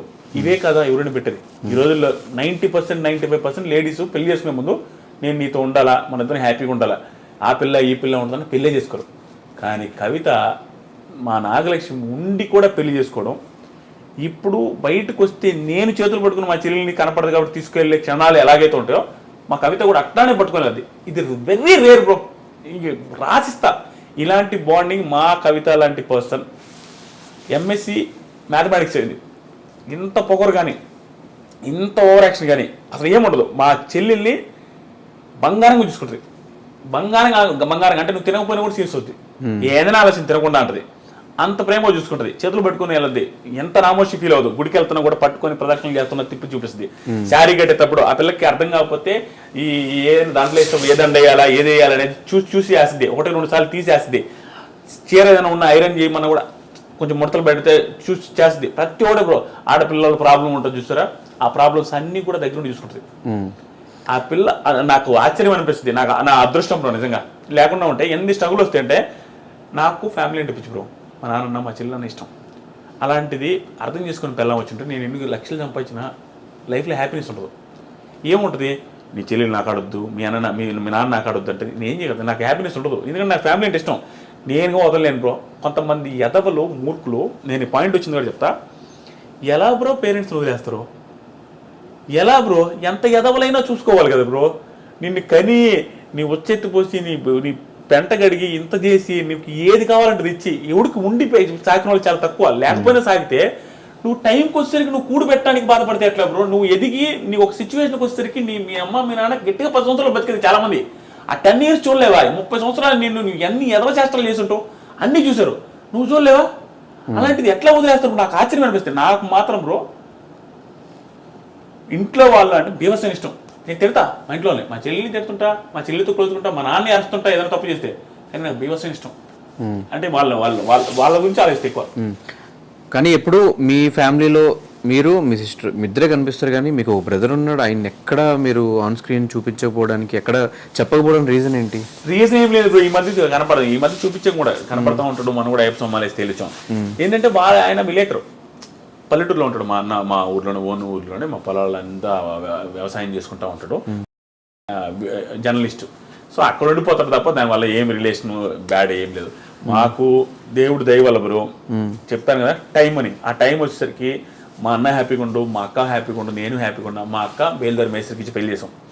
బేల్దారి మేస్త్రికి ఇచ్చి పెళ్లి చేసేటప్పుడు నేను అనుకున్నా, నేను బాగా ఓవర్ అప్పుడు మేస్త్రికి ఇచ్చేది అంటే మనకి ముడ్డెనక లోన్లోనే అనేది తెలుసు. ఆయన కూడా మనం ఏది తోపని అంటే పిల్ల చేస్తలో మా నాయన చెప్తా ఉంటాడు, ఒరే మన పరిస్థితి బాగాలేదని, మేస్త్రికి ఇచ్చేది బేల్దారి మేస్త్రికి మంచోళ్ళకి ఇక అని. అంటే మన పరిస్థితి అసలు బాగాలేదు, ఆడ దొరకడమే కష్టమో అనుకుంటేమో నేను ఓవర్ చేసేది. కానీ మా బావ ఇప్పుడు కావల్లో బిజియెస్ట్ బేల్దారి మేస్త్రి. టైం బ్రో, వాళ్ళు బీభత్సమైన స్ట్రగుల్స్. వాళ్ళు హైదరాబాద్లో చిన్న రూమ్లో ఉంటే ఆ రూమ్లోకి వెళ్ళి నేను ఉండేది. ఒకే రూమ్లో మా బావ తమ్ముడు, మా అక్కకి 2 పిల్లకాయలు ఆడుండేవాళ్ళు. నేను కూడా ఆడు పోయి 2-3 నెలలు ఉన్నా. చిన్న రూమ్లో బాత్రూమ్లు అన్ని 3 ఉంటాయి, 20 మంది 30 మంది అక్కడే ఉండాలి. అక్కడి నుంచి స్టార్ట్ అయ్యి 100 రూపాయలు కెరీర్ స్టార్ట్ చేసి ఈరోజు బిజియెస్ట్ బేల్దారి మేస్త్రి, ఇల్లు కట్టిస్తుంటాడు. టైం అంతే, చెప్పని చేంజ్ అయింది. ఇన్ని ఎగ్జాంపుల్స్ ఉన్నాయి లైఫ్ చేంజ్ అవ్వడానికి. అందుకని సూసైడ్ చేసుకోకూడదు. ప్లస్ మా అన్న కూడా లైఫ్ చేంజ్ అయింది, అందరూ బాగున్నాం. కానీ పోయేలోపు ఒక 100 మంది లైఫ్ని మారుస్తా అని చెప్పి ఒక స్టేట్మెంట్ చేశారు. ఎక్కడ దాకా వచ్చినాయి ఆ పనులు? పనులని కాదు బ్రో, నేను అది నెంబర్ అట్లా పెట్టాను. కానీ నాకు మాత్రం బ్రో, నేను ఎవరు ఏమనుకున్నా ఎవరు ఏమనుకోకపోయినా నా చుట్టూ ఉండే వాళ్ళకి నా నుంచి ఎవరైతే హెల్ప్ పొందారో, నేను ఎంతమందికి హెల్ప్ చేశానో వాళ్ళకందరికీ తెలుసు. నేను ఇంకా అందరికీ హెల్ప్ చేయలేను. ఉన్నవాడికి అందరికీ హెల్ప్ చేస్తుంటే ఇటు చేసాడు అనొచ్చు. నేను చాలా మందికి హెల్ప్ చేసా, హెల్ప్ చేసిన వాళ్ళకి హెల్ప్ పొందిన వాళ్ళకి మాత్రమే తెలుసు. నేను నా మైండ్ సెట్ ఎలా ఉంటుందంటే, ఇప్పుడు నేను హెల్ప్ చేయలేను బ్రో, కానీ నా దగ్గర నేను ఒక మనిషికి భారీ స్థాయిలో ఊహించలేనంత స్థాయిలో హెల్ప్ చేసే మైండ్ సెట్ ఉంది నాకు. కానీ అలాంటి స్థాయి హెల్ప్లన్నీ కూడా నేను ఇందాక చెప్పినట్టుగానే నా ఫ్యామిలీ మళ్ళీ బ్యాక్కి వెళ్ళినా కూడా ప్రాబ్లం లేదు. మా ఫ్యామిలీ ఇంక బ్యాక్కి వెళ్ళే సీనే లేదు. స్టాండర్డ్ మా ఫ్యామిలీకి ప్రాబ్లం లేదు అనే రోజు దాకా వచ్చేంత వరకు నేను పెద్ద హెల్ప్లు చేయలేను, భారీ హెల్ప్లు చేయలేను. నాకుంది, ఎందుకంటే నేను మళ్ళీ వెనక్కి వెళ్ళి చూడలేను. చాలా బాధపడ్డా. ఆ పొజిషన్ రాకుండా ఉన్న వాళ్ళు ముందు స్టాండర్డ్ చేస్తున్నా ఫ్యామిలీని, వ్యాపారం కావచ్చు, అన్ని రకాలుగా సెట్ చేసుకొని అక్కడి నుంచి నేను బీభత్సంగా హెల్ప్ చేస్తే స్టిల్ నేను చాలా మందికి హెల్ప్ చేస్తున్నా. నా చుట్టూ ఉండే వాళ్ళకి హెల్ప్ చేస్తున్నా, చాలా మంది నాకు హెల్ప్ అడిగిన వాళ్ళకి హెల్ప్ చేస్తున్నా. అందరూ మోసాలు చేస్తున్నారు నిజమేనా? ఓ ఆయన అది నాకు మొన్న ఇన్స్టాగ్రామ్ స్టోరీ కూడా పెట్టాం బ్రో, రీల్ కూడా. అడిగిన వాడు అందరూ నేను ఇంకివ్వను డబ్బులు, నేను ఎవ్వడికి ఇవ్వను డబ్బులు. అంటే నాకు వచ్చి పలానా ప్రాబ్లం అని చెప్పి ఏ చెప్పినా కూడా నేను డబ్బులు నమ్మి ఇవ్వట్లేదు, ఆపేసా. నాకు ఏదైనా జెన్యూన్ కనిపించి నా టీం తరపు నుంచి కానీ ఎవరైనా వస్తే నేను పర్సనల్ హెల్ప్ చేస్తాను, నన్ను అడిగి వాడికి ఇవ్వను. ఎందుకంటే ప్రతి దాంట్లో మోసం బ్రో. ఎదవనాయాలు ఎట్టున్నారంటే, నువ్వు ఎంత మంచిగా ఉంటే అంతమంది మోసం చేస్తారు. నువ్వు ఎదవ అయితే నేను నోరు మోసం చేయలేడు బ్రో. నువ్వు మంచిగా కనపడు, ప్రతి ఒక్కడు పక్క పెట్టాడు. ఏంది బ్రో, మా ఇంటికాడ ఇల్లు కడుతున్నాడు కొత్త ఇల్లు, ఆ ఇంటికాడికి టీ తెచ్చిచ్చాడు ఒక అతను. అతని వీడియో చూస్తుంటే తమ్ముడు ఖచ్చితంగా నువ్వు వచ్చి కనపడాలా. ఎందుకంటే అతను ఎర్రగా బుర్రగా ఉంటే టీ తెచ్చిచ్చాడు బ్రో. టీ తెచ్చి అమ్ముతా ఉంటాను, నేను టీ తాగను. అమ్ముతా ఉంటే నాకు కొంచెం ఏదైనా ఇంట్రెస్టింగ్ అనిపించి చాలాసేపు మాడతాను. నీకు కూడా తెలిసిందా, ఆడను వచ్చిన మనం తిన్న కళ్ళు బయట డాబాలు కూడా అందరితో మాడుతుంటా, సర్వర్తో ప్రతి ఒక్కరితో ఏ ఊరు ఏంది అన్ని కనుక్కుంటా ఉంటా. అలాగే వాడిని కూడా ఏం తమ్ముడు టీ, అతను ఏంటంటే లోనాలా వచ్చి ఫ్లాస్క్లో టీ అమ్ముతున్నాడు స్కూటీలో వచ్చి. ఏం తమ్ముడు స్కూటీ ఎంత టీ ఎంత సెట్ కావట్లేదు, ఎడిగిందుకు అమ్ముతున్నావు, షాప్ పెట్టుకోవాలి కదా, షాప్ లేకుండా ఎడిగిందుకు ఎంత సంపాదిస్తున్నావు అంటే రోజుకి 2,000 ఆదాయం వస్తున్నాడు, 30 రోజులకి 60,000 సంపాదిస్తున్నాడు. నేను భయంకర ఇన్స్పిరేషన్ అనిపించిండు. అరే నాయన ఎవడో, నేను అన్నిటికీ రిలేట్ చేసుకుంటా. ఎవడెవడో సస్తా ఉంటారు కదరా, ఈడు చూడరా నాయన ఈ పిల్లోడు ఎంత బాగా కష్టపడుతున్నాను, నేను మనసులో భయం హ్యాపీ అనిపించి తిరిగేది. తమ్ముడు షాప్ పెట్టుకోవచ్చు కదా, పక్కన వాళ్ళని అడిగేది, నేను టీ తాను కదా, ఎట్టుందన్నా పలానా టీ ఎట్టుందంటే బాగానే ఉందన్నాడు. మరి టీ కూడా బాగుందండి కదా, షాప్ పెట్టుకోవచ్చు అంటే డబ్బులు లేవు కదన్నా అన్నాడు. నేను ఎంత ఉడాలనాయాలో చూడు, వెంటనే ఇంక స్పాట్ నేను ఇస్తాను. నేను ఇస్తా అనమే కాదు, అక్కడ మన ప్లాట్ తీసుకున్నాను 40 దాంట్లో నువ్వు రేకుల షెడ్ వేసుకో, అడిగేది కూడా చూసుకో. నువ్వు తెలిసి నేను ఎప్పుడు అమ్మను తమ్ముడిది, దాంట్లో రేకుల షెడ్ వేసుకొని టీ బొంగు పెట్టేసుకో, ఆ టీ బొంగు కూడా నేను డబ్బులు ఇస్తావు, నువ్వు పెట్టుకో, సెట్ అయిన తర్వాత నాకు ఇద్దు అన్న. థ్యాంక్ యూ అన్న, థ్యాంక్ యూ సో మచ్ అన్న. అది అన్నాడా. తర్వాత అడగల మనోడు టీ అమ్ముకుంటాను, ఒక 20 రోజులకు వచ్చి అడిగిండు బ్రో, 50,000 అడిగిండు, 50,000 ఇచ్చారు. ఇంక మళ్ళీ కనాలి. మధ్యలో ఒక రోజు కనిపించిండు, ఏదో జాబ్ అన్నాడు వస్తానడు మళ్ళీ రాలా. చాలా బాధేసింది నాకు. అంటే ఆ మనిషి గురించి ఎంతమందికి చెప్పేది నేను నా వ్లాగ్ ఛానల్ కూడా ప్రమోట్ చేసిన అతని చూపించి జమ్ అట్లాంటి వాళ్ళు రాని. కానీ అలాంటి పర్సన్స్ హ్యాండ్ ఇచ్చినప్పుడు నిజంగా జెన్యున్గా ఒకటి వచ్చి హెల్ప్ అడిగితే వద్దురా దండం ఇలా ఎవరిని నమ్మకూడదు అని నిజంగా హెల్ప్ చేయాలని కూడా హెల్ప్ చేయలేకపోతాం. అట్లా అయిపోతుంది. ఇట్లాంటి నాకు ఇన్నేని బ్రో, నేను హెల్ప్ చేస్తే చాలు, నేను ఎవరిని నమ్మినా కూడా వాడు భస్మం. వాడు నేను మంచితనం చూసి వీడైతే మంచి ఎరుపప్పు దొరికాడు అన్నట్టుకు వచ్చి శుద్ధి చెప్పి డబ్బులు తీసుకుంటారు. ఏముండదు. ఒకడైతే నా రూమ్లో ఇంట్లో పడుకుంటా ఉంటారు, రేకుల షెడ్లో ఏసీ ఉంటుంది, ఆ రూమ్లో పడుకుంటా ఉండదు. 2 రూపాయలు స్టూడియో ఒకప్పుడు అందరు రివ్యూ చూసి తెలుసు. పడుకుంటే మామ బాగాలేదు మామ 30,000 కావాలంటే ఫోన్పే నెంబర్ చెప్పరా అనేసి కొట్టేసి పడుకున్నా. ఇంకంటే 30,000 ఇట్లాంటి చాలా కేసులు ఉన్నాయి. అని అడిగితే అసలు ఎంత దారుణం అంటే అమ్మ రేపిస్తే ఇల్లుండిస్తా వదిలేసిన. ఇట్లాంటి చాలా ఉన్నాయి, లక్షల్లో ఉన్నాయి. అది చూసిన తర్వాత నేను అందరికి చెప్పింది కూడా ఇన్స్టాగ్రామ్లో చెప్పింది ఇప్పుడు చెప్తాను మళ్ళీ. నువ్వు డబ్బులు ఇవ్వదు దొరికి ఇస్తే నీకు ఇచ్చే అంత స్తోమత ఉంటే అవతల 1,00,000 అడిగాడా ఆ 1,00,000 ఇచ్చేయి. ఆ 1,00,000 ఇవ్వడం వల్ల వాడు ఎగ్గొడితే నీకు దానివల్ల నీ లైఫ్కి ఏం ప్రాబ్లం లేదు అనుకుంటే మాత్రం ఎక్స్ట్రాలకి పోయి ఎచ్చులు పడి ఇచ్చేద్దాం అడిగినోడు కన్నా ఇచ్చేస్తాడే నాటుకోవాల్సిందే సర్వం. ఎవడు రివర్స్ ఇవ్వకపోగా జరిగేది ఏంటంటే ఇప్పుడు యాంకర్ ధనుష్కి నేను 1,00,000 ఇస్తే యాంకర్ ధనుష్ 1,00,000 తీసుకున్నప్పుడు బాగానే ఉంటాడు. బ్రో కొంచెం అవసరం అనేది పార్టీ కానీ ఏదో ఒకటి తీసుకుంటాడు. ఫ్రెండ్షిప్ వాళ్ళు ఇచ్చేసిన తర్వాత నాకు యాంకర్ ధనుష్కి రోజు హ్యాపీ బర్త్డే బ్రో అంటే happy birthday bro, thank you bro, happy new year అన్నీ ఉంటాయి. డబ్బులు ఇచ్చిన తర్వాత 15 రోజులు ఇస్తాను యాంకర్ ధనుష్. 16 రోజుల నుంచి నేను మెసేజ్ చేస్తే ఎత్తడు, ఫోన్ చేస్తే ఎందుకు అతని డబ్బులు లేవు ఇవ్వలేకపోతున్నాను అనే ఫీలింగ్తో అబ్బాయి ఎట్లేదు అబ్బాయి బాగోదనేసి దూరం అయిపోతాడు. మన ఇద్దరి మధ్య ఉన్న ర్యాప్ మొత్తం పద్దాడు నుంచి నేను సీరియస్ అవ్వడం స్టార్ట్ అవుతా. నువ్వు ఫీల్ అవుతావు, ఇంక మాట్లాడుకోవడం మానేస్తావు, శత్రువు వచ్చేస్తుంది ఎనిమి. నువ్వు 10 మందితో చెప్తావు డబ్బులు ఇచ్చింది కానీ స్పీడ్ ఇస్తాడు యాదిరెడ్డి సోది ఆయన కాక డబ్బులు ఇచ్చిండు అనేసి 4గురితో చెప్తావు. సో నువ్వు డబ్బులు ఇచ్చి 1,00,000 ఇచ్చి శత్రువుని చేసుకున్నట్టే ధనుష్ని. కానీ అదే 1,00,000 రూపాయలు నేను ఇచ్చినప్పుడు ఆ 1,00,000 వల్ల నాకు ఇంపాక్టే లేదు, నా వల్ల పోయేదేం లేదు అన్నప్పుడు 1,00,000 వదిలేస్తే ఇంకా ధనుష్తో నాకు ర్యాపో ముక్కుని అలాంటి సిచ్యువేషన్ డబ్బులు. అంతేగాని నువ్వు ఊరికే డబ్బులు ఇచ్చేసి 8 తెచ్చుకోవద్దు.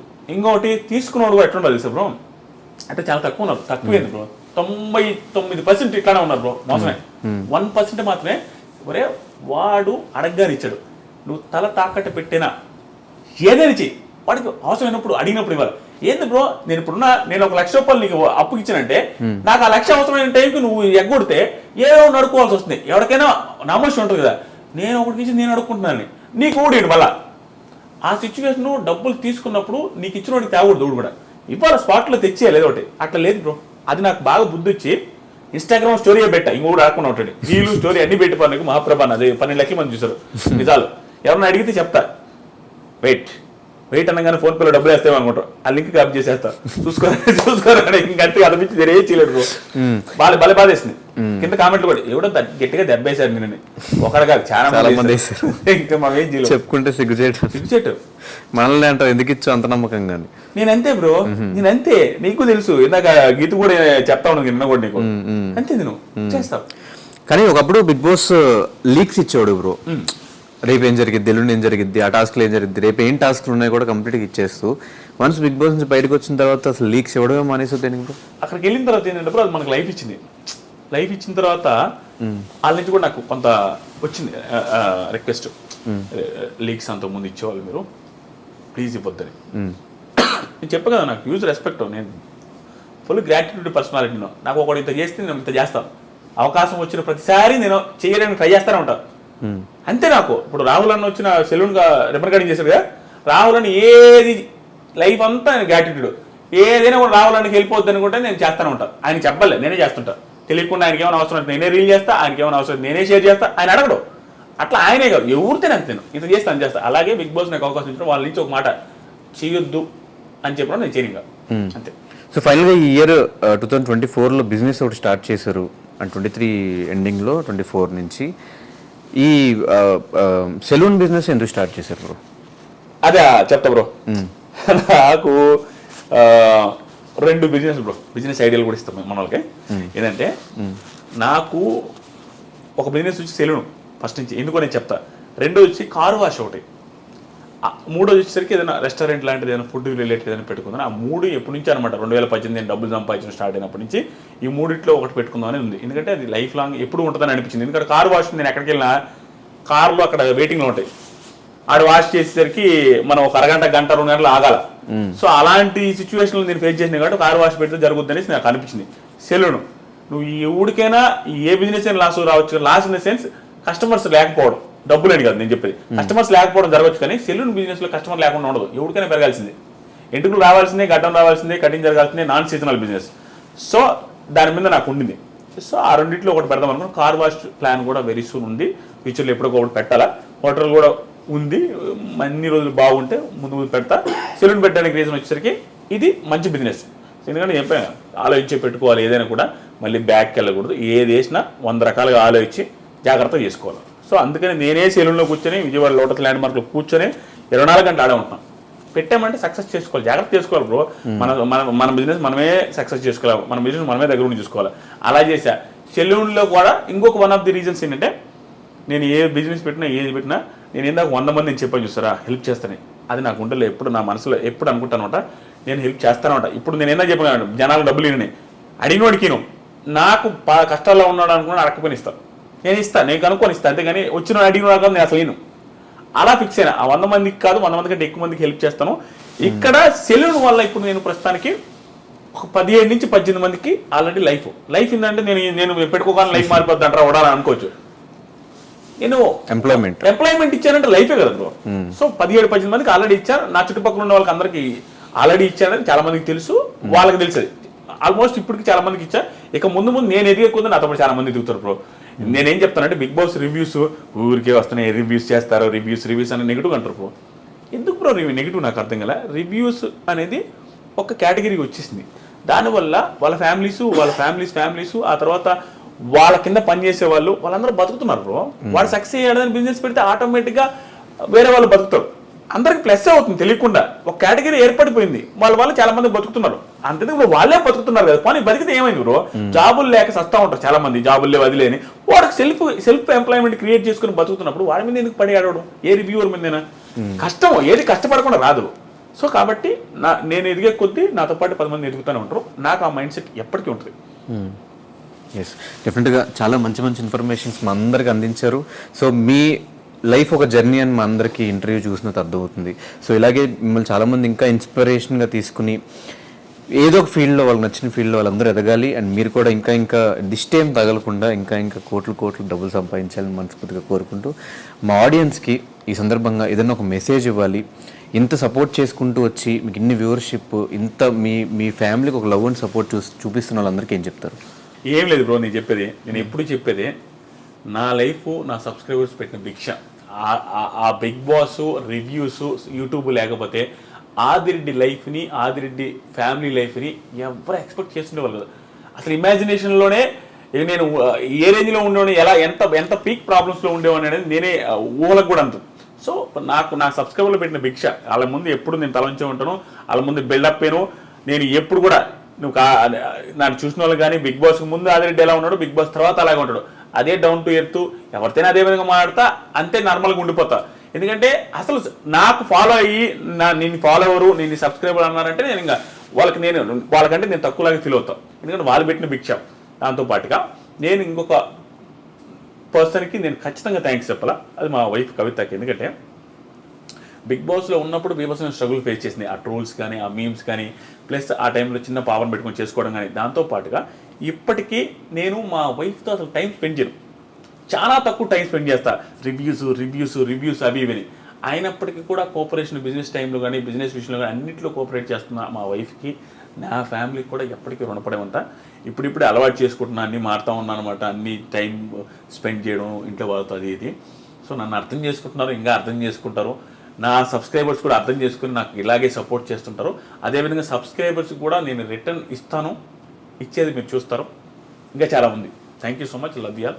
థ్యాంక్ యూ బ్రో, మీకు కూడా all the best bro. Ganesh bro అంతా హ్యాపీగా ఉంది. మదర్కి కూడా బాగుండాలని మనస్ఫూర్తి కోరుకుంటున్నాను. Thank you bro. Thank you. Bye, all the best.